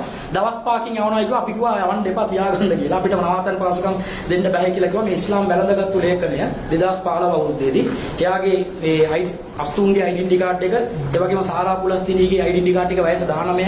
ඒ වැළඳගත්තේ කොහෙද? සාරා ශ්‍රී ලංකා තෞහිද් ජමාත් සංවිධානය. සාරා දෙමළ කාන්තාව. සාරා හින්දු ආගම අදහන දෙමළ කාන්තාව. ඉස්ලාම් ආගමට ඒ කාන්තාව දුන්නේ ඔබගේ ශ්‍රී ලංකා තෞහිද් ජමාත් සංවිධානයේ මම ලේකම් වශයෙන් කටයුතු කරනකොට තමයි ආවේ. අපේ සංවිධානයට ඇවිල්ලා ඉල්ලීමක් කරනකොට ඒ ඉල්ලීමට අනුව එයාගේ එකඟතාවය අරගෙන එයාගේ කොන්සන්ට් එක අරගෙන වයස 19 සම්පූර්ණ කරලා තියෙන නිසා කරගත්තා. නමුත් එයාගේ අම්මා කිව්වා එයාව නවත්තන්න අපිත් කිව්වා නවත්තන්න දෙන්න බෑ කියලා. අම්මත් කිව්වා දෙන්න බෑ කියලා. මාලිගාවත්ත පොලිස් ස්ථානයේ අරහා ඒක විසඳ ගන්න කියලා 2015 8 වෙනි මාසේ 5 වෙනිදා පොලිස් ස්ථානයට අපි යොමු කරා. ඊට පස්සේ එයා ගිහලා නැවතත් 2015 9 වෙනි මාසේ 24 වෙනිදා ගෙදරින් අස්තුන් කියන එක්කනත් එක්ක එයා ඇවිල්ලා 25 වෙනිදා අපේ සංවිධානයට ඇවිල්ලා කියනවා මෙයාව මාර විවාහ කරලා දෙන්න අම්මා ආගම අදහන්න මට දෙන්නේ නැහැ කියලා. ඒ අවස්ථාවේදී අපි කිව්වා එතකොට එයා ඉස්ලාම් වැළඳගෙන ගිහලා තියෙනවා. ඒ අවස්ථාවේදී අපි කිව්වා එහෙම අපිට විවාහ කරගන්න අවස්ථාව බාරකරුවන් ඉන්නකොට අපිට කරන්න බෑ කියලා අම්මව සම්බන්ධ කරගන්නවා. අම්මා විරෝධතාවය පළ කරනවා. මේගොල්ලෝ කියනවා ඔයගොල්ලෝ නොකරත් අපි විවාහ වෙන්න තමයි යන්නේ. අපිට අවස්ථාව පුදා කරලා දෙන්න කියලා ඉන්නවා. ඊට පස්සේ අන්තිම කැල්ල 2015 12 වෙනි මාසේ 31 වෙනිදා එයා අස්තුන් එක්ක දික්කසාද වෙන්න කල්මුනේ පොලිසියට පැමිණිල්ලක් කරලා අපේ සංවිධානයට ලියුමක් යවනවා. මම ඉස්ලාම් ආගමෙනුත් පිට වුණා. මම ඒ වගේම ඔබේ සංවිධානයේනු කිසිදු වගකීමකින් මම සිටින්නේ නිදහස් වෙනවා කියලා අපිට ලියුමක් යවුවා. ඒ ලියුම් කවරපව අපි අපසතුව තිබෙනවා. මේකේ මූලික මුල් පිටපත අපරාධ පරීක්ෂණ දෙපාර්තමේන්තුව ඔවුන්ගේ භාරයට ගත්තා. ඒ සාරා ඔබ හම්බ වෙන්නේ SLTගේ මුලස්ථානේ? ඔව් මුලස්ථානේ ප්‍රධාන කාර්යාලය. කොහෙද ප්‍රධාන කාර්යාලය? මාලිගාව. මාලිගාව. කොයි කාලේක පටන් ගත්තේ? ඒ ප්‍රධාන කාර්යාලය අපි 2010 වසරේ පටන් ගත්තා. එතන මාලිගාව. ඊට කලින් දෙමට කොට තිබුණේ ප්‍රධාන කාර්යාලය. ස්පර්ශමාත මට කියනවා ඔබගේ ඔබ සියත ඔබ කතාවල් තුළින් ඔබ ඉතාමත්ම ශාන්තිවාදීන් ඉංග්‍රීසියෙන් කියනවා පැසිෆික් පුද්ගලයෙක් බව පෙන්වුම් කරන්න උත්සාහ කරනවා. ඔබ පිළිබඳව ඔබම පිළිගන්නව නේද? ඔබ පිළිබඳව රටේ තිබෙන මතය ඊට වඩා ටිකක් වෙනස් නේ? වැරදි චිත්‍ර රූපයක් ගොඩනගන්න උත්සාහය හේතුව මම ඉදිරිපත් කරන හැම කාරණාවකටම සාක්ෂි සාධක ඉදිරිපත් කරන ඇයි එහෙම හේතුනේ මොකක්ද ඒ මම ඒ වැරදි චිත්‍ර රූපේ දැන් සාමාන්‍යයෙන් මම කිව්වට අකමැත්තක් පළ කරයිද දන්නේ නැහැ. බුදුරජාණන් වහන්සේ සම්බුද්ධ ධර්ම දේශනාවක් කරා. මේ සමාජයේ උදාහරණයක් ඇටියට ඔබ උදාහරණ කරන්න කියලා අම්මා වැටලා ඉන්නවනේ. ඔබ කියන්නකෝ නබිනායකතුමා නවත්තන්න ඕනේ නැහැ මම. මම කියන්නේ වඩා හොඳයි. ඔබ කියන ඕන එක අපි රෙකෝඩ් කරනවා. නමුත් ඔය තවත් ප්‍රශ්න නෑ මම නබිනායකතුමාලන්ටම කියන්නම්. නබිනායකතුමාලන්ට ගල්ගාපු සමාජයක් නිසා. නබිනායකතුමාලන් උද ශාස්ත්‍රෝරේ. ඉස්ලාම් දහම කරුණාව මෛත්‍රිය දේශනා කරපු කෙනෙක්. නමුත් ඔහුගේ උපන් ගමේම නබිනායකතුමාව පිළිගත්තේ නැහැ සුළු පිරිසක් හැර. එවැනි මේ දර්ශන ඉදිරිපත් කරන කොටස යම් අතපොස් යම් මේ වැරදි චිත්‍ර රූප ගොඩ නැගෙනවා. නමුත් අපි ගැන නිවැරදි අවබෝධයක් ලබා ගන්න අය අපත් සමග හොඳ සුහදව ඇසුරු කරනවා. ඒ වගේ සිංහල ජාතිය අතර විශාල පිරිසක් ඉන්නවා මාත් එක්ක සුහදව ආගමික කරුණු කාරණා කියන අය. විශේෂයෙන්ම නෙල්ලිගල ජාත්‍යන්තර බෞද්ධ මධ්‍යස්ථානයේ ස්ථානාධිපති වශයෙන් ඉන්න විහාර ස්ථානාධිපති වශයෙන් ඉන්න වතුරු කුමරේ ධම්මරත්න හිමියන්. ඉතාමත් සමීපව අපිත් එක්ක කටයුතු කරනවා. අපි ජාත්‍යන්තරයේ බෞද්ධ මධ්‍යස්ථානයට ගිහලා අපි සාකච්ඡා පවත්වනවා. භික්ෂුන් වහන්සේලාත් එක්ක අපි කතා පවත්වනවා. අපි අන්තවාදීව කටයුතු කරන්නේ නැහැ. නමුත් යම් කිසි මේ ලේබල් ගැසීමක් කරනවා ඒවා නිවැරදි කරගන්න අපි මාධ්‍යවලත් අවස්ථාව ඉල්ලනවා. නමුත් ඒ අවස්ථාව අපිට සුළු වෙන්න ලැබෙන නිසා තමයි මේ වැරදි චිත්‍ර රූපය දිගින් දිගටම ඔබ එක්තරා නාලිකාවකට ගිහිල්ලා ප්‍රකාශ කරනවා මේ 21 වෙනිදා සිද්ධියෙන් පස්සේ සහරාන් හසීන් ගැන සමස්ත මුස්ලිම් ජනතාවම දැනගන්න. ඔබ එහෙම කිව්වා. ඔව්. ඇයි එහෙම ප්‍රකාශයක් කරන්නේ? සහරාන් කියන්නේ සර් දැන් තෞහීද් කියන මේ සංවිධාන අතර සහරාන් ප්‍රසිද්ධ චරිතයක්. එයා පොඩ්ඩක් ඒ Facebook වල නිතරම වීඩියෝ කල් කරන පුද්ගලයෙක්. සාමාන්‍ය අනිත් අය වගේ නෙමෙයි. නිතරම ඔබගේ ප්‍රකාශයෙන් ඔබ අරමුණු කරගන්න. මොකද සහරාන් හසීන් මේ වෙනකොට ත්‍රස්තවාදී මේ ප්‍රහාරයෙන් පස්සේ ඔබ එහෙම කියන්නේ. එතකොට මොකක්ද ඒකෙන් අර්ථය එන්නේ? දැන් කියන්නේ සම්පූර්ණ මුස්ලිම් ජනතාව සහරාන් හසීන් දැනගත්තා වගේ ප්‍රකාශයක් ඔබ කරන්නේ. නෑ සර්. එතකොට මගෙන් අහනවා සහරාන් හසීන්ව ඔබ පුද්ගලිකව හඳුනනවද කියලා ඇහුවා. ඒ ප්‍රශ්නෙට තමයි උත්තර දෙනකොට පුද්ගලිකව සමස්ත මුස්ලිම් ජනතාව දැනගෙන හිටියද කියලා. මම මේක හේතුවක් කියනවා. ඒ හේතුව තමයි සර් සමස්ත මුස්ලිම් ජනතාව අතර එහා ප්‍රචලිත වෙන්න හේතුව එයාගේ නිතරම දෙවේලේ එයාගේ මුහුණු පොතේ වීඩියෝ පළ වුණා. මේ පාස්කු ඉරිදින ප්‍රහාරය දක්වාම එයාගේ මුහුණු පොත විවෘතව තමයි තිබුණේ. එයාගේ වීඩියෝ දර්ශන ඔක්කොම මේ මුහුණු පොතේ තිබුණා. එතකොට ඒ තුලින් ඒ සමස්ත මුස්ලිම් ජනතාව Facebook එකේ ඉන්නවද? ඇස දැන් කලීල් මෞලවිතුමා සාක්ෂි දෙන්නට ආවා. කලීල් මෞලවිතුමාත් කිව්වා සහරාන්ව දානවා. අසරත් ශාලි මාත්‍යත් කියනවා සහරාන්ව දානවා. මුස්ලිම් ජන සමාජය නියෝජනය කරන ප්‍රධානීන්ගෙන් ඇහුවා නම් සහරාන් කියන්නේ යම්කිසි ආකාරයක යම්කිසි තැනක මතුවුණු චරිතයක්. ඒ දේශපාලඥයෝ වරහා සහරාන් දැන් පොලිටිෂියන්ස්ලා කිව්වා. පින්තූරු අරන් තිබුණා. එවැනි චරිතයක්. ඒ කියන්නේ එයා නිතරම ජනතාවට එයාගේ මතය මුහුණු පොත අරහා වෙනත් යම් ආකාරයකින් එයා ප්‍රචාරය කරගෙන මේ හිටපු නිසා සමස්තයක් කියන්නේ 100%ක් නෙමෙයි සර්. වැඩි හරියක් බෞද්ධරයක් දැන සිටි අවස්ථාවක් තියෙනවා සහරාන්. සහරාන් ඉතා ආකර්ශනීය දේශකයෙක් නේ. එයාගේ දේශනාවල අපිට මතවාදකම් තිබෙනවා. නමුත් එයා පොඩ්ඩක් උනන්දුවෙන් කතා කරන හැමදේම.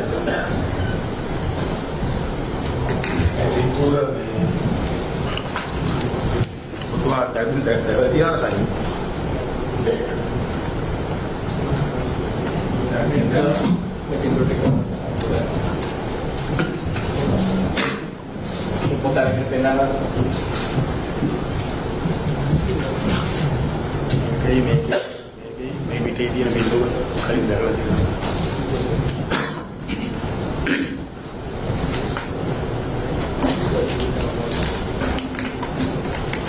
කොළ දෙකේ තියෙන පින්තූර දැකලා තියෙනවා.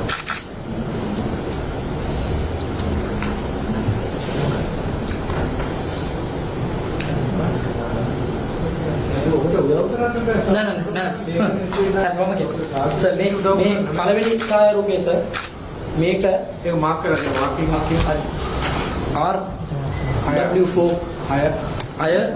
W4 කියන ඒ ඡායාරූපේ උඩ තියෙන ඡායාරූපය ඒ ඡායාරූපය සර් වාලච්චේනේ තෞහීද් දේ මුස්ලිම් පල්ලිය ආරම්භ කරලා උන් යාඥා කටයුතු කරපු අවස්ථාවේදී ඒ සාම්ප්‍රදායික ගණයේ පිරිසක් ඇවිල්ලා පහර දීම සම්බන්ධයෙන් පින්තූරයක්.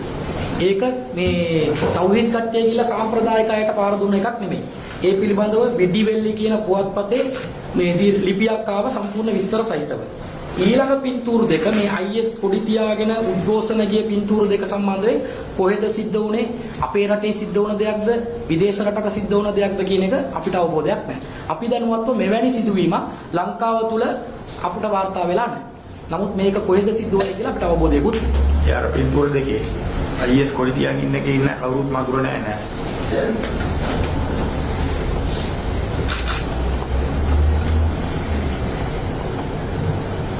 දැන් අඳුරන්නේ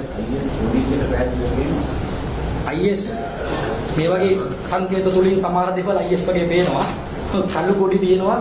මේ සංකේත නිසා IS කියලා වටා ගන්න පුළුවන්. නවුතුවා කොඩිය අපි අහන්නේ නැතුව මధుරක් නවුතුවා කොඩිය IS කොඩිය කියන්නේ සාමාන්‍ය කාටවත් දන්නවද ඉතින්? IS කොඩිය සාමාන්‍ය දන්නවනේ. පින්තූර කොහෙද මේ ඒ පින්තූර දෙක අර ඉස්සර පින්තූර සම්බන්ධයක් අපි අර පුවත්පත් වාර්තා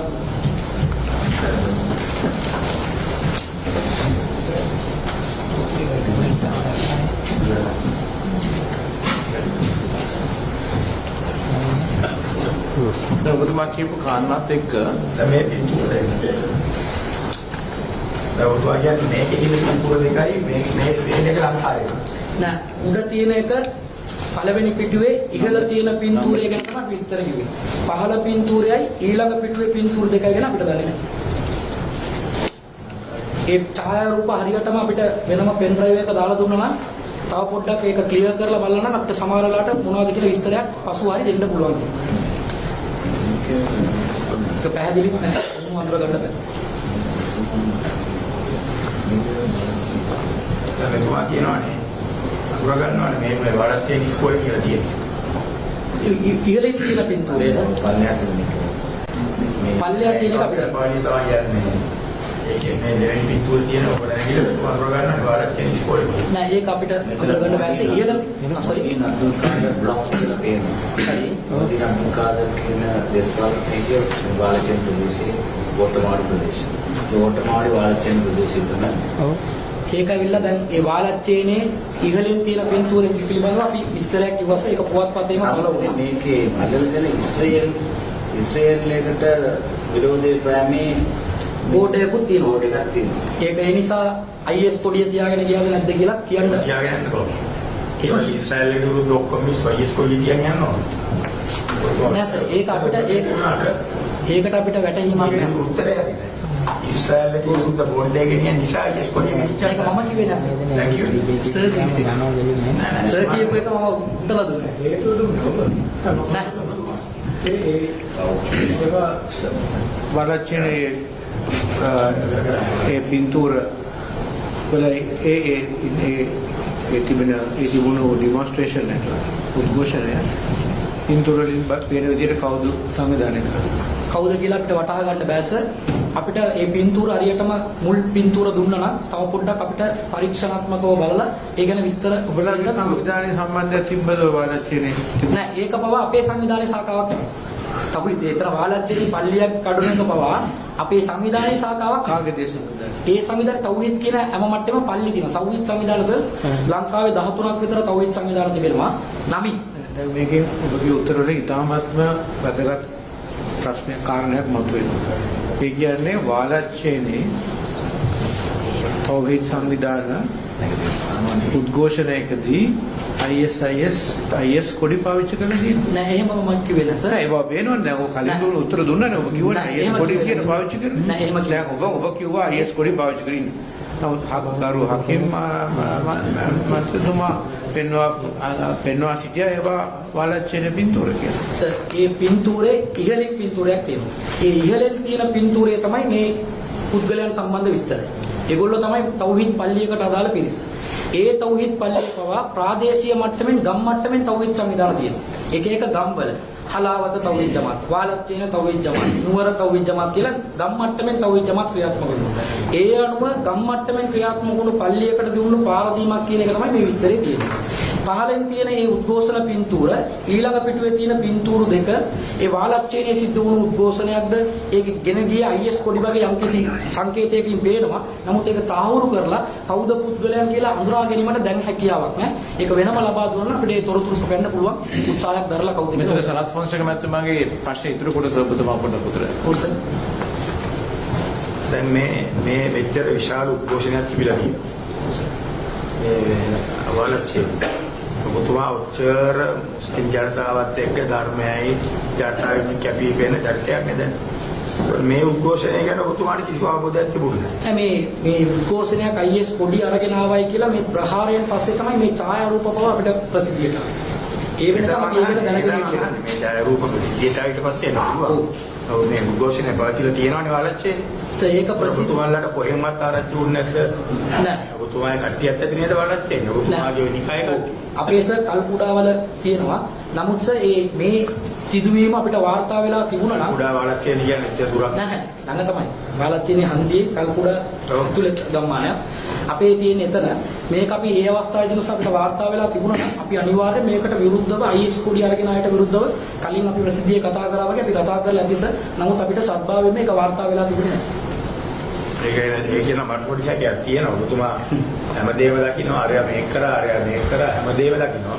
මෙච්චර ලොකු දෙයක් සිද්ධ වෙලා එහෙම නැත්නම් ඔබතුමාට වාර්තා වෙලා තිබුණේ ඔබතුමා දැනගෙන හිටියේ නෑ. වාර්තා වෙලා තිබුණා නම් සර් අනිවාර්යයෙන්ම අපිට ඒක නෑ එතුමා කියන්නේ මේ පින්තූරේ තියෙන IDS කොටික නැතුව තියෙන තවත් හොඳට පරීක්ෂණ කරලා බලලා තමයි තව බලන්න ඕනේ ප්‍රදේශය. යන්නේ පොඩි ගන්න නෙමෙයි. ඔව්. මං අහන්නේ සිද්ධිය ගැන. උස සිද්ධිය මෙච්චර ලොකු සිද්ධියක් මෙච්චර උද්ඝෝෂණ වුණාම ඔබතුමාලා මේ ආගමික එක නිකායවල වෙන දේවල් හැමදේම ගැන අනිවාර්යයෙන්ම ඔබතුමා අවධානයකින් ඉන්නවනේ. අනිවාර්යයෙන්. ඒකට මුස්ලිම් ජනතාව කරන දේවල් ගැන ඔය දැන් මේ කතා කරගෙන ආපු හැටියට ඔබතුමාගේ නොදැනී මේ රටේ මුස්ලිම් ජනතාවගේ මුකුත් වෙන්න බෑ වගේ අපිට පේනවා. ඒත් මෙච්චර විශාල දෙයක් අනිවාර්යයෙන්ම ඔබතුමා දැනුවත් වෙයි කියලා මම විශ්වාස කරනවා. සර් සත්භාවයෙන්ම දැනුවත් වෙලා හිටියේ නෑ. දැනුවත් වෙලා හිටියා නම් ඔබට අනිවාර්යයෙන්ම අපි ප්‍රසිද්ධිය අපේ විරෝධය පළ කරලා ඇති. නමුත් දැන් සර්ලා මේ ප්‍රහාරයෙන් පස්සේ තමයි මේ ඡායාරූප ගැන කතා බහට ලක් වෙන්නේ. ඡායාරූපේ ඒට ප්‍රහාරයෙන් පස්සේ තමයි. ඔව් සර්. නමුත් මේ සිද්ධිය වෙලා තියෙනවනේ වාලච්චි. ඒක වෙලා තිබුණේ ඒකනේ මම අපිට ඒක දැනගෙන හිටියේ නෑ. දැනගෙන හිටියේ කියන තමයි මගේ ප්‍රශ්නේ. ඔව් සර්. දැන් ඊළඟ පොඩ්ඩක් මම කියන්න. ඊළඟ මට එක ප්‍රශ්නයක් තියෙනවා. ඔබතුමා ඔය රාජකීය විද්‍යාලය ඉගෙන ගත්තා. කොළඹ සහිරා විද්‍යාලය ඉගෙන ගත්තා. සහිරාකේ සිංහල මාධ්‍යයෙන් දුගන්නා. සිංහල මාධ්‍යයක් තියෙනවා දෙමළ මාධ්‍යයක් තියෙනවා. ඔබතුමා ඇත්තටම සිංහල කතා කරන අපර වඩා හොඳට. එහෙම වෙලා ඔබතුමාට බුදුරජාණන් වහන්සේ පැටලෙනවා මේ කොහේ හරි හිටපු ගිලන් වෙච්ච මේ හාමුදුරුවෝ කියලා. ඒක අපිට විශ්වාස කරන්න බෑ. ඔබතුමාට වැරදිලා කියුණා කියලා. ඒක විශ්වාස කරන්න බෑ. ඒක කියවල ඔබතුමා කියන හැම එකම විශ්වාස කරන්න අපි ලෑස්ති නෑ. ඒක නිවැරදි කරනකොට උද්ඝෝෂණයක් කරනකොට කෑ ගහනකොට ඔබතුමා ඒක විලාස් කරගත්තා. නෑ සර් ඒක ඇවිල්ලා ඔබතුමාගේ පසුබිමත් එක්ක ඔබතුමා ජීවත් වෙච්ච අධ්‍යාපනය ලැබු ප්‍රදේශය රාජකීය විද්‍යාලයේ ඉඳලා තියෙනවා. බුදුරජාණන් වහන්සේ කියන එක කැලණි විශ්වවිද්‍යාලයේ උපාධියකුත් තරම් තියෙනවා. කැලණි විශ්වවිද්‍යාලයේ අවුරුදු 4ක් හිටවුනේ බුදුරජාණන් වහන්සේ කියන වචනේ පැටලෙනවා නම් ගිලන් වෙච්ච ආවුරුණක් එක කියන එක පිළිගන්න බෑ. ඒකන්ද මට වැටහෙන විදිහට ඔබතුමා හුඟක් දේවල් කියපුවා නිවැරදි කරලා තියෙනවා. නමුත් උද්ඝෝෂණය කොට ඒකට විරෝධය කොට ඔබතුමා නිවැරදි කරනවා. හැබැයි ඔබතුමා කියලා තියෙන්නේ කියනවා කියන තමයි ඔබතුමාගේ හිතෙන් තමයි ඒවා කියන්නේ. ඒක ඔබතුමා නැහැ කිව්වට අපිට පිළිගන්න උත්තරයක් දෙන්න සේකට. උත්තරයක් ඔබතුමා දෙයි. ඊළඟට කාරණාවක් කියන්නේ ඒක සත්භාවයෙන් උන නිසා තමයි මම ඇවිල්ලා උද්ඝෝෂණ ඉන්න කලින් නඩු දාන්න කලින් එක මාසයකදීම මම ඉල්ලාස් කරගත්තා. වැරදි සර් සාමාන්‍ය ප්‍රචාරකවරුන්ට දේශකයන්ට වැරදීම් සිද්ධ වෙනවා සර්. ඒ වැරදි නිවැරදි කරගෙන වැරදි සිද්ධ වෙන්නේ නැහැ. දැන් අපිට වැරදුනා නම්. ඔව්. ජමේතුල්ලා උලමා හරි කවුරු හරි අපි මම ඇත්තටම ඒ ගැන නම් වැඩි අධ්‍යාපනයක් නැහැ. නමුත් උන්වහන්සේගේ නබීතුමාගේ නම මම කියන්නේ නැහැ. දැන් උන්වහන්සේ කියන කොහේ ගිහිල්ලා කතා කරන්න ගියොත් මම කියන්නේ අර නබීතුමා මෙතනට ඇවිල්ලා මේව කිව්වනේ කියලා. ඒ ක්‍රිස්තුස් වහන්සේ ගැන අපිට පැටලෙන්නේ නැහැ නේ. අපි වෙන ආගමක වුණා. කොහේ හරි ඉන්න පූජක කෙනෙක් කියන අපි කතා හිටපු ගමන් අපි කියනවා අර පූජක අර ක්‍රිස්තුස් වහන්සේ අතට ඇවිල්ලා මේව කිව්වා කියලා කියනවා. නැස ඒකේ මාංශ ඒක විශ්වාස කරන්න බෑ. මාංශ නිර්මාංශ ප්‍රශ්නය ගැන තමයි මම පැහැදිලි කරන්න යනකොට. තමයි ඒක බරපතලකම් වැඩි. ඒ නිකායික ප්‍රශ්න මාංශ ප්‍රශ්න පැහැදිලි කිරීමේදී බුදුරජාණන් වහන්සේ අදගත් එක තමයි බරපතලකම් වැඩි. මෙතිනස දැන් නිකාය ප්‍රශ්න මොකද්ද? තව්හීද් කියන්නේ අරව මේවා කියලා කියනකොට නිකාය ප්‍රශ්න තිබෙනවා හැම පාර්ශ්වයක. ඒ නිකාය ප්‍රශ්න තියෙනවායි කියන එක පැහැදිලි කරන්න උපුටා දක්වපු එකක්. ඒකම මම වැරදීම වුණ නිසා මේ මාසයක් ඇතුළතම මම නිවැරදි කරගත්තා. මටත් මීටත් වඩා සර් දැන් කොහොමද ඒක නිවැරදි කරගන්නේ? සමාවෙල්ලුවා, අධිකරණයේ සමාවෙල්ලුවා, ප්‍රසිද්ධිය කලින් නඩු දාන්න කලින් මම සොච්චාවෙන් සමාවෙල්ලුවා. අපිට නම් වික්ෂුන් වහන්සේලා ඉදිරිපිට ගිහිල්ලා සමාවෙල්ලනවා. දැන් සමාවෙන්නේ මේ අපිට නම් එහෙම අතුවාන වචනයක් අපි කතා පවත්වනවානේ හරියට. වර්ධිලා හරි ක්‍රිස්තුස් වහන්සේ කියන වචනය, නබීතුමා වචනය, බුදුරජාණන් වචනය පැටලුවා නම් අපි ඒ වෙලේම සමාවෙන්න කියන්නේ ඉවරයි. කාලේ දැන් මම ඒ වෙනකොට දැනගෙන හිටියේ මම කියපු එක හරි කියලා. මට ඒක උපුටලා දක්වනකොට තමයි නැවත පොත පරිශීලනය කරනවා ඒ වැරදීම පැටලවිල්ල සිද්ධ වෙලා තියෙන එක අවබෝධ කරගන්න. ඒක හරි. දැන් කියන එක හරි. ඕ ඒක තමයි ඔබතුමා කතාව කරනකොට ඔබතුමා හිතන් හිටියේ බුදුරජාණන් වහන්සේ තමයි ඒක කරේ. නෑ සර් මම මේ දේශනාව කරනකොට මේ සිදුවීම බුදුරජාණන් වහන්සේගේ සිදුවීමක් කියලා තමයි මම ප්‍රකාශ කරන්නේ. නමුත් ඒක ප්‍රකාශ කරනකොටත් සර් චේතාන්විතව අපහාසාත්මකව කතා නොකරනවයි කියන එක මම මෙතන තාවුරු කරන්නේ නොදැනුවත්ව වැළඳුවයි කියලා. දැන මිනිමස් වැළඳුවයි කියලා මම කිව්වේ නෑ. නොදැනුවත්ව වැළඳුවයි කියලා තමයි කියන්නේ. නොදැනුවත්ව වැළඳුවා බුදුරජාණන් වහන්සේ නොදැනුවත්ව ගිහිල්ලා මේ අතන වෙතේ ඉන්න මිනිස්සු වගේ ගොම් වැඩ කරපු එහෙම ශාස්ත්‍රවරයා නම් ඒ අර්ථකථනය කතා කරන්නේ නෑ මේම නෙවෙයි. දැන් ඔබතුමා දන්නවා ඩෙන්මාර්ක් රාජ්‍යයේ නබිතුමාලන්ට විරුද්ධව නොයෙකුත් කාටුන් චිත්‍ර ඇන්දා.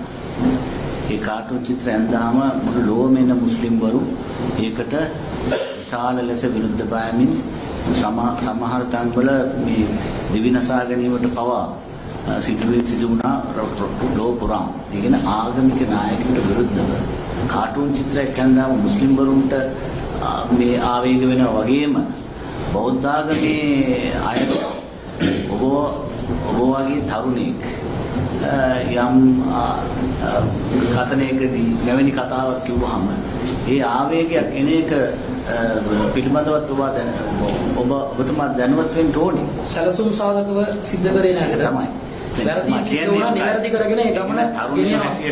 නැවත වැනි වැරදි නොකර පරිස්සමෙන් ප්‍රවේශංකාරීව කටයුතු කරගෙන යනවා. ඔබතුමා දේවණන් කියන්නේ මට පේන විදියට දේශනා පවත්වනකොට මිනිස්සු යමක් හරියටම දැනගෙන පරිස්සමෙන් තමයි කතා කරන්න ඕනේ. එහෙම කරන්න බැරි නම් ඔබතුමාට ඕවගේ පැටලෙනවා නම් දේශනා තවීම නවත්තන්න.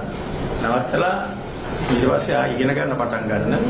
උගක් හොඳ මේකත් දැනගෙන වැඩ ඔක්කොම ෂුවර් වුණාම පැටලෙන්නේ නැති වුණාම තමයි ඔබතුමා දේශනා පවත්වන්න. අවුරුදු 19ක් දේශනා කරාස එක් අවස්ථාවකදී වගේ දෙයක් සිදු වුණා. දැන් ඔබතුමා මේ ප්‍රකාශය කරන හරියටම කවදාවත් දවසක කොයි කාලේ 2013 4වෙනි මාස 6වෙනි මම මෙහෙම යෝජන ඔබතුමා හිතා මතා මේක කරලා සිංහල සමාජයේ විසින් මුස්ලිම් සමාජ සිංහල අන්තවාදී විදිහට හිතන පිරිස් මුස්ලිම් සමාජයේ කෙරෙහි වෛරය හැදුනා. ඔබතුමාගේ ප්‍රකාශය කියන එක පිළිගන්නේ නැහැ. ඔව් ඒ ආందోලනයක් සිද්ධ වුණා. ඒ ආందోලනයෙන් පස්සේ තමයි සමහර සිද්ධීන් උනේ. නෑ ඒ ආందోලනය සිද්ධ වුණේ සර් මේක ප්‍රකාශ කරලා මාසෙකින් නෙමෙයි. නෑ මම කියන්නේ අවුරුද්දකට පස්සේ. ඔබ මේ කරපු ප්‍රකාශය නිසා ඒ නිසා ඔබ හිතාමතා මේක ප්ලෑන් කරලා කරා කියලා මම යෝජනා කරනවා.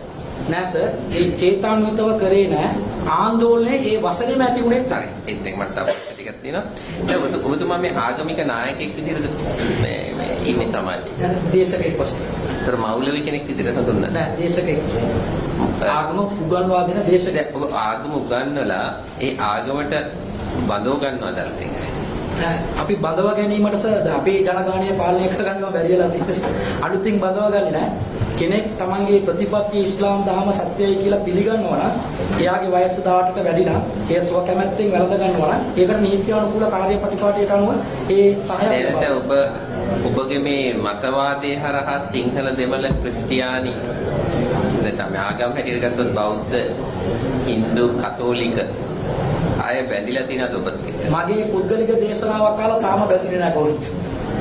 ඔය වගකීමෙන් කියන්නේ එහෙම බැඳුනේ නැහැ. නමුත් කවුරු හරි විවාහ අවශ්‍යතාවයක් මත හෝ යම් කිසි ප්‍රේම සම්බන්ධතාවයක එවැනි අවශ්‍යතාවයන් මත සංවිධානය සමග සම්බන්ධ වෙනකොට ඒ නීත්‍යානුකූල රාමුව තුළ උන්ට අපි සහාය ලබා දෙනවා. ඇයි ඔබතුමා කිව්වේ අපේ ජනගහනය පාලනය කරගන්න බැරි වෙලා තියෙනවා කියන්නේ? අපේ ජනගහනය එකක් වැරදිලා කියෝන එකක්. නෑ සර් වැඩි වෙලා යනකොට දැන් සර් කලින් මේ බඳව ගන්න උත්සාහයක් දරනවා. හරි වැඩි වෙලා යනකොට පාලනය කරගන්න බැරි වෙලා තියෙනවා. නැසද ජනගහන වර්ධනය ඔබතුමා කියපු එක මම අපේ ජන සමාජය තුළ සර් ඒ ජනගහනය අපි ඉතුමතේට වර්ධනය කිරීමේ හිතේක අපි නැහැ කියන එකයි මම අදහස් කරන්නේ. හේතුව දැන් අපේ සමාජ අධ්‍යාපන මම අහන්නේ කනට ඇහිච්ච එක. ඔබතුමා මම ඒ අර්ථයෙන් නම් අපිට පාලනය කරගන්න බැරි වෙලා තියෙනවා. මේ පාලනයේ නිර්වචනය සර් අපේ සමාජයට අධ්‍යාපනික මට්ටම පහළ මට්ටමක තියෙනවා. ආර්ථික මට්ටමින් දරිද්‍රතාවයෙන් පෙළෙන තත්වයකදී නැවත නැවතත් අපේ සමාජයට අලුතින් කට්ටියක් වුවමනාවෙන් බදවා ගැනීමේ ඒ ස්ථාවරයක් නැහැ. අපේ සමාජය නිවැරදි මේ මාවතකට යොමු කරලා අපි සමාජ සංවිධානයක් වශයෙන් ලොකු වෑයමක් දරාගෙන ඉන්නවා. අපි ඇතුළේ වෙනත් සීල් සංවිධාන.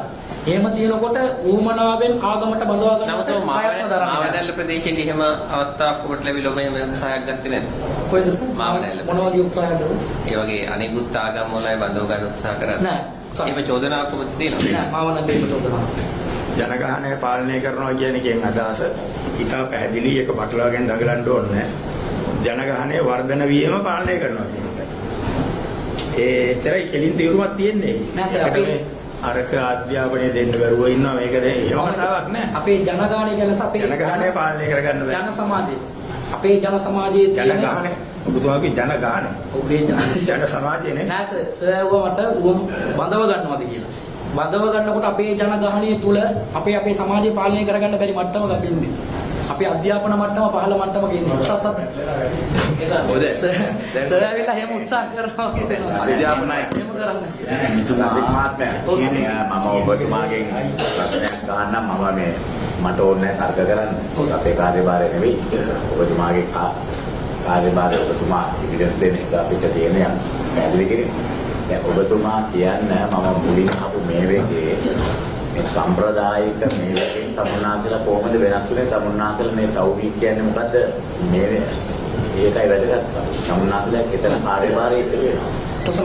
අපි අපේ ජන සමාජයේ සුද්ධ වූ මූලාශ්‍ර වලට කිට්ටු සම්බන්ධතාවයක් නොමැතිව දුරස් වුණ නිසා ආගමික ඉගැන්වීම් පිළිබඳව ප්‍රමාණවත් අධ්‍යාපනයක් නොමැතිව ඒ ගතානුගතිකව යම් කරුණු කාරණා අනුගමනය කරගෙන ආවා. පස්සේ මේ පරිවර්තන ඔබතුමාගේ සංවිධාන මූලධර්මවාදී කියන්න පුළුවන් නෑ. එහෙම නෙවෙයි. අන්තවාදීත් නෑ මූලධර්මවාදීත් නෑ. අපි කියන්නේ ආගමේ තියෙන දෙයක් කැමැත්තෙන් අනුගමනය කරන්න. ඒක පෙන්වා දීම, මඟ පෙන්වීම පමණයි අපේ රාජකාරිය. එහෙම තමයි අපිට පුරවණිත් දේශනා කරලා තියෙන්නේ. ඒක පෙන්වා දීම පමණයි අපේ වගකීම. ඒ නිසා අපි බලයෙන් අනිවාර්යෙන් ක්‍රියාත්මක කරන්න කියන්නේ.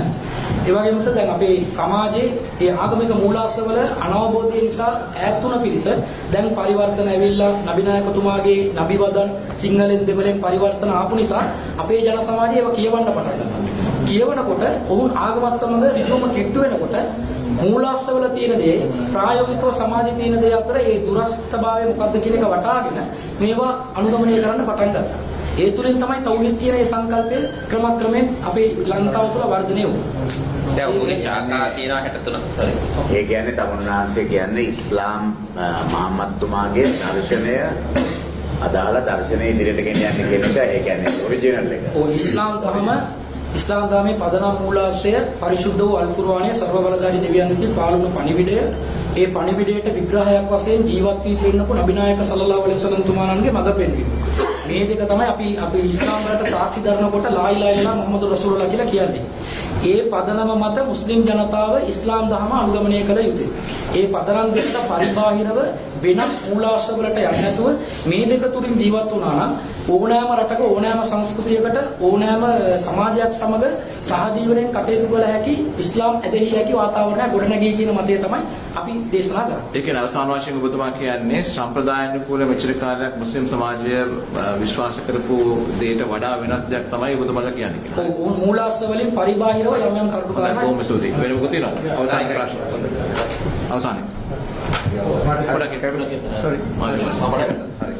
දැන් ඔබතුමා කියනවානේ මේ අසාමාන්‍ය ජනගහන වර්ධනයට එක හේතුවක් තමයි අධ්‍යාපනයේ පහළ මට්ටම.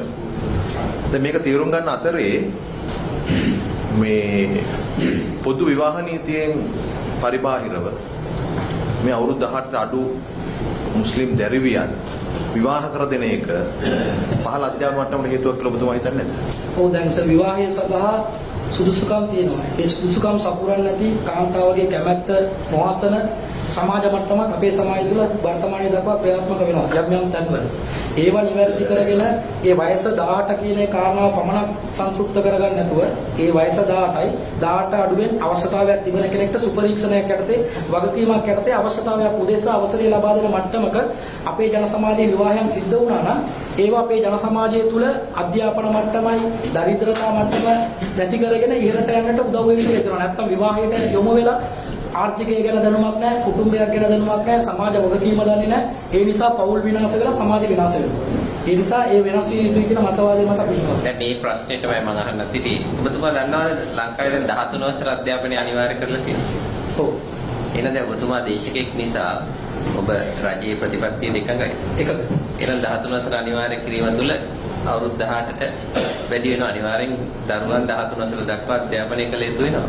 ඒ අවශ්‍යතාවයක් උදා වුණොත් යම් කිසි අවස්ථාවකදී ඒ අධ්‍යාපනයේ විවාහයට පිවිසෙනවා කියන්නේ අධ්‍යාපනයට බාධාවක් නෙමෙයි. ඉස්ලාම් බලන විවාහ ජීවිතය තුළින්ම අධ්‍යාපනය දිගින් දිගටම කරගෙන යන්න පුළුවන්.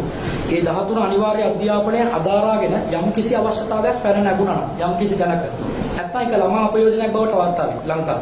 එවැනි අවස්ථාවක් ඉවත් කරගෙන ඒක ගෙනියන්න පුළුවන් නිසා. එතකොට දෙකම ක්‍රියාත්මක කරන්න පුළුවන්. ඔබතුමා දන්නවද විවාහ වෙලා කියන්නේ සංස්කාරතාවන් විවාහය ලපාසල් විවාහ වෙලා පාසල් යන්නේ අනිවාර්යෙන් යන්න කියලා කිව්වේ නැහැ සර්. අවශ්‍යතාවයක් මතුවන තැනක් ආවම දැන් මම කියන්නේ දැන් විවාහ වයස පිළිබඳව තර්කයේදී මුස්ලිම් රටවල් රාශියක විවාහ වයස හැටියට 18 පිළිඅරන් තියෙන බව ඔබ දන්නවද? ඔව් දන්නවා සර්. ඒ වගේම සර් දැන් 18ට වඩා 18 විවාහක වයස. දැන් 18ක කෙනෙක් විවාහ වෙනවයි කියන්නේ උසස් පෙළ අධ්‍යාපනයේ ආධාරණ කෙනෙක් විවාහ වෙනවයි කියන එක. එසේනම් අපි මේ වයස ඊටත් වඩා වැඩි කරනවා. විවාහ වයස යාන්ත්‍රණික ප්‍රශ්නයක් තියෙනවා නේද? එහෙම විවාහ වයස ලංකාවේ 18 වෙනකන් වෙනස් කළා නම් ඒක ඉස්ලාම් ධර්මයට පටහැනි දෙයක් නෙවෙයි නේද? නෑ අපි කියන්නේ සර් 18 කියලා වයස තීරණය කරන එක ඉස්ලාම් ධර්මයට පටහැනි දෙයක් නෙවෙයි. ඊට පහළ මට්ටමින් යම් කිසි අවස්ථාවකදී වියතිරේකීව අවශ්‍යතාවයක් මතු වුණා නම් යම් කිසි සුපරීක්ෂණයක් යටතේ නියාමනයක් යටතේ වගකීමක් ඇතුව ඒ සඳහා අවසරය ලබා දීමේ වියතිරේකයක් ඇති කරන්න කියලා තමයි කියන්නේ. ඒ වගේම 18 කියන්නේ ඉතින් දැන් උසස් පෙළ අධ්‍යාපනය ලබන වයස 18 19 කියන්නේ. එතකොට දැන් 19ක් වෙනවා. එතකොට සර් වයස 18ක් කියන එකත් දැන් අර වයස 13 ශ්‍රේණිය අනිවාර්ය කිරීම තුළින් එතනත් පරස්පරතාවයක් තියෙනවා. දැන් ඒකත් ඉහළට තවත් දාන්න. එතකොට 20ක් වෙන්න ඕනේ විවාහ වයස. ඒක අනිවාර්යයෙන්ම ඔබ වැරදි අර්ථකථනයක් දෙන්නේ. ඔබතුමා වැරදි අර්ථකථනයක් දෙන්නේ. අපි කිව්වේ රජයේ විසින් 13 වසර අධ්‍යාපනය අනිවාර්ය කරනවා. ඔව්. එතකොට දැනට ලංකාවේ තියෙන අවුරුදු 18 වැඩි යුතුයි කාන්තාවක් හෝ පිරිමියෙක් හෝ විවාහ වන වයස. ඔව්. එතකොට ඒ යටතේ ඔබ දැන් ඔබ මේ දේශනා කරානේ. ඔබ අර්ථ දැක්වීම අනුව වයස ප්‍රශ්නයක් නැහැ. ඒ අවශ්‍යතාවයේ සැපිරෙනවා නම් විවාහ විය හැකියි. ඔබගේ දේශනා අනුව මම කිව්වේ සර් විවාහය සඳහා අවම වයස ආයක වෙනස් කරන්නේ ඔබ දෙතුන් වතාවකම කියලා දෙනවා ඒ කතාව. නෑ ආය අපස්සට යන්න ඕනේ නෑ. හරිද? දැන් ඔබ නිවැරදි ඔබ දැන් මේක පිළිගන්නවද කියන එක අපිට අහන්න ඕනේ. තාම පැහැදිලි නෑ ඔබ කියන එකෙන්. අපි කියන්නේ 13 වසර අනිවාර්ය කිරීම තුළ සෑම දෙමව්පියෙක්ම වගකීමක් වෙනවා 13 වසර දක්වා අධ්‍යාපනය ලබා දීම. ඒක පිළිගන්නවද? අනිවාර්යයෙන්. හරි. ඒ ලබා දීම තුළ 18 අවුරුදු 18 වැඩි වෙනවා කියන එක අනිවාර්යයෙන් සිද්ධ වෙනවා. ඔබ ලෑස්තිද දැන් මේ මතවාදයේ ප්‍රචලිත කරන්න? නෑ එහෙම නෙවෙයි අපි නෑ මම අහන ප්‍රශ්නයි ඔබ ලෑස්තිද මේ මතවාදයේ ප්‍රචලිත කරන්න? අධ්‍යාපනය අපිට අවශ්‍ය කියලා තමයි අපි කියන්නේ. අනිවාර්යයෙන් අධ්‍යාපනය නෙවෙයි මම කියන ප්‍රශ්නේ 18 විවාහ වෙන එකට මේ ප්‍රචාරය කරන්න එකයි නැද්ද? එකයි 18ට වැඩි වෙන විවාහ වෙන 10 ඔබ කියන්නේ 18ට වැඩි විය යුතුයි කියන එකද? ඔව් 18ට වැඩි විය යුතුයි. මම කියන එක නෑ අකායි කන්ඩිෂන් බෑ. නෑ මේමනේ. වියතිරේකී අවස්ථාව. ඔබ වියතිරේක පාවිච්චි කරලා නැහැ. නියම හේතියකට වියතිරේක නෑ නේ. තාමත් වියතිරේක පාවිච්චි කරලා පරිණෝ. නෑ සර් දැන් මුස්ලිම් විශේෂ නීති ඔබ තැනක් මම මේ කියනවා ඔබ හැමතිස්සෙම ඔබේ උත්තරවල ඔබ තැනක් හොයාගන්න ඔබට රින්ගා යනවා. ඒක තමයි ඔබ ඉතිහාසය තුලම කරේ. නෑ සර්. එහෙම කියන්න එපා. 1951 අංක 13 ගන්න මුස්ලිම් දැන් මේ අදිදාස් දහන්දාව ප්‍රශ්න ඔබගේ වීඩියෝ කට අපි බලලා තියෙනවා. ඒ සෑම තැනකම ඔබ ඉඩක් හදා ගන්නවා ඔබෙන් ගැලවියන්න. එහෙම නෙමෙයි. දැන් ඔබ වගකීමෙන් කටයුතු කරන පුද්ගලෙක් නත්. දැන් ඔබ කියනවා ඔබගේ ශාඛා තියෙන 63ක්. ඒ හරහා අපි නැවතත් අහන්නේ එක නීතියක්. 18 නම් 18 විය යුතුයි. ඒකයි ආයේ දාගන්න බෑ කන්ඩිෂන්. සර් මම එහෙම කියන්න හේතුව සර් මුස්ලිම් විශේෂ නීතියක් තියෙනවා 1951 අංක 13 දරන මුස්ලිම් විවාහ දික්කසාද පනත. ඒකේ සර් 12 වෙනි වගන්තියේ සඳහන් වෙනවා වයස් සීමාවක් පනවලා ඒ වයසට යටි යම්කිසි විවාහයක් සිදු කරනවා නම් කාතිවරයෙකුගේ විශේෂ අවසරයක් ලබා ගන්න කියලා. ඒ නීතියේ තියෙන අර්ථකථනය අනුව මේ ඒ අර්ථකථනය අනුව සංශෝධනයක් 18ට ගේන්න කියලා තමයි මම කියන්නේ. ඒ නම් නමුත් ඒවා මේවා නෙමෙයි. ඒවා නීතියක් ගෙනාවට පස්සේ හැමෝම එකඟ වෙන්න ඕන නීතියට. ඒක විතරක තියන්න බෑනේ. විශේෂ ඒකට තමයි උත්සාහ කරමින් ඉන්නේ. හරි හොඳයි අපි අවසන් කරමු. රාසික් මහත්මයා බොහොම දැන් අපි මේ කතා කරන්නේ 21 වෙනිදා තිරුණු ප්‍රචණ්ඩත්වය පිළිබඳව. ඒ ප්‍රචණ්ඩකාරී සිදුවීම් පිළිබඳව නැත්නම් සහ විශේෂයෙන්ම IS සම්බන්ධ පිළිබඳව ඒ ලංකාවේ කටයුතු කරපු ඒ සංවිධාන ආදී ඔවුන්ගේ සම්බන්ධකම් පිළිබඳව ඔබ දැනුවත් වෙලා ඉන්න අඩු ගන්න.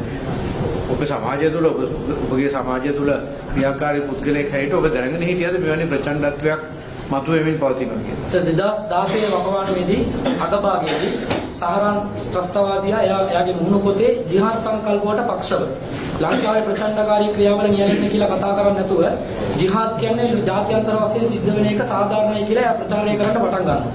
ඒ මුහුණු පොතේ වීඩියෝ එකක් ඒ අවස්ථාවේදීම ත්‍රස්ත විමර්ශන ඒකකයට අපි ලබා දුන්නා. ෆෝන් කෝල් මම ලබා දුන්නා. 2016 වසරේ ත්‍රස්ත විමර්ශන ඒකකයේ විශේෂ මාත් සමග ඒ සම්බන්ධව කටයුතු කරන පුද්ගලයෙක් මේ වගේ සමාජ සංවිධානයක් වශයෙන් අපිට වගකීමක් කියනවා. නැහැ පඩියට නෙමෙයි. නෑ ඔබ කියන අපි මම ඒක පැහැදිලි කරන්න කියන්න නම් කියන අවශ්‍ය නැහැ.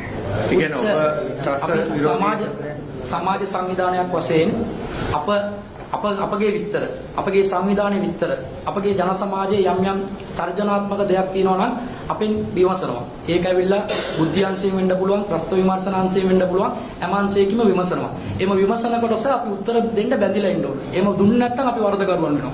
ඒ අනුව 2013 වසරේ අපේ සමස්ත සංවිධානය පිළිබඳව ප්‍රස්ත විමර්ශන ඒකකයෙන් සියලු ගිණුම් වාර්තා ඇතුළු දින 3ක් මාව කැඳවලා විස්තර ලැබුවා. එම විස්තර ආපු වෙලාවේ අපේ සමාජයේ යම්කිසි විපර්යාසයක් දැක්කම ඒ පිළිබඳව අපිට සාක්ෂි සාධක සහිතව වාර්තා කරන්න කියලා බොහොම ඉල්ලීමක් කරලා තිබුණා. ඒ අනුව ජාතික ආරක්ෂාව වෙනුවෙන් ත්‍රස්ත විමර්ශන ඒකකයට මේ සිදුවීම අපි වාර්තා කරා. මම අහන්නේ වගේ කාලයක් තුල ඔබ දැක්කද මේ ප්‍රචණ්ඩ පුළුවන් ජිහාද් මතවාදය කතා කරනකොටම අපිට සැකයක් ආවා. දැන් මේ න්‍යායාත්මකව කතා කරන කෙනා හෙට මේක ප්‍රායෝගිකව ඒ අනුව ඔබ දැනුවත් කෙරුවා. මම කෝල් කරලා ඒ WhatsApp වල වීඩියෝ යවලා මේක භයානක තත්ත්වයක් අනිවාර්යයෙන්ම මේ ගැන පරීක්ෂණයක් කරන්න 2016 අවුරුද්දේ අගභාගයේ 2016 තමයි ආ ජිහාද් සංකල්ප ගැන න්‍යායාත්මකව කතා කරන්නේ. නීතිය ක්‍රියාත්මක කරන ආයතන වලට දැනුම් දුන්නා. හොඳයි. රාජික මහත්මයා බොහොම ස්තුතියි ඔබතුමා. බොහොම ස්තුතියි සර්. ලේඛන ටික ඉදිරිපත් කරන ඔබතුමා මම ෆයිල් නම්බර්ස් අරගෙන ඉන්නේ ඔක්කොම දීලා. නෑ එහෙම නෙවෙයි. දැන් අවශ්‍ය කාරණා ටික විතරක් ඔබතුමා මතක් කරගෙන අපිට ඉදිරිපත් කරමු ලේඛන. Thank you very much sir.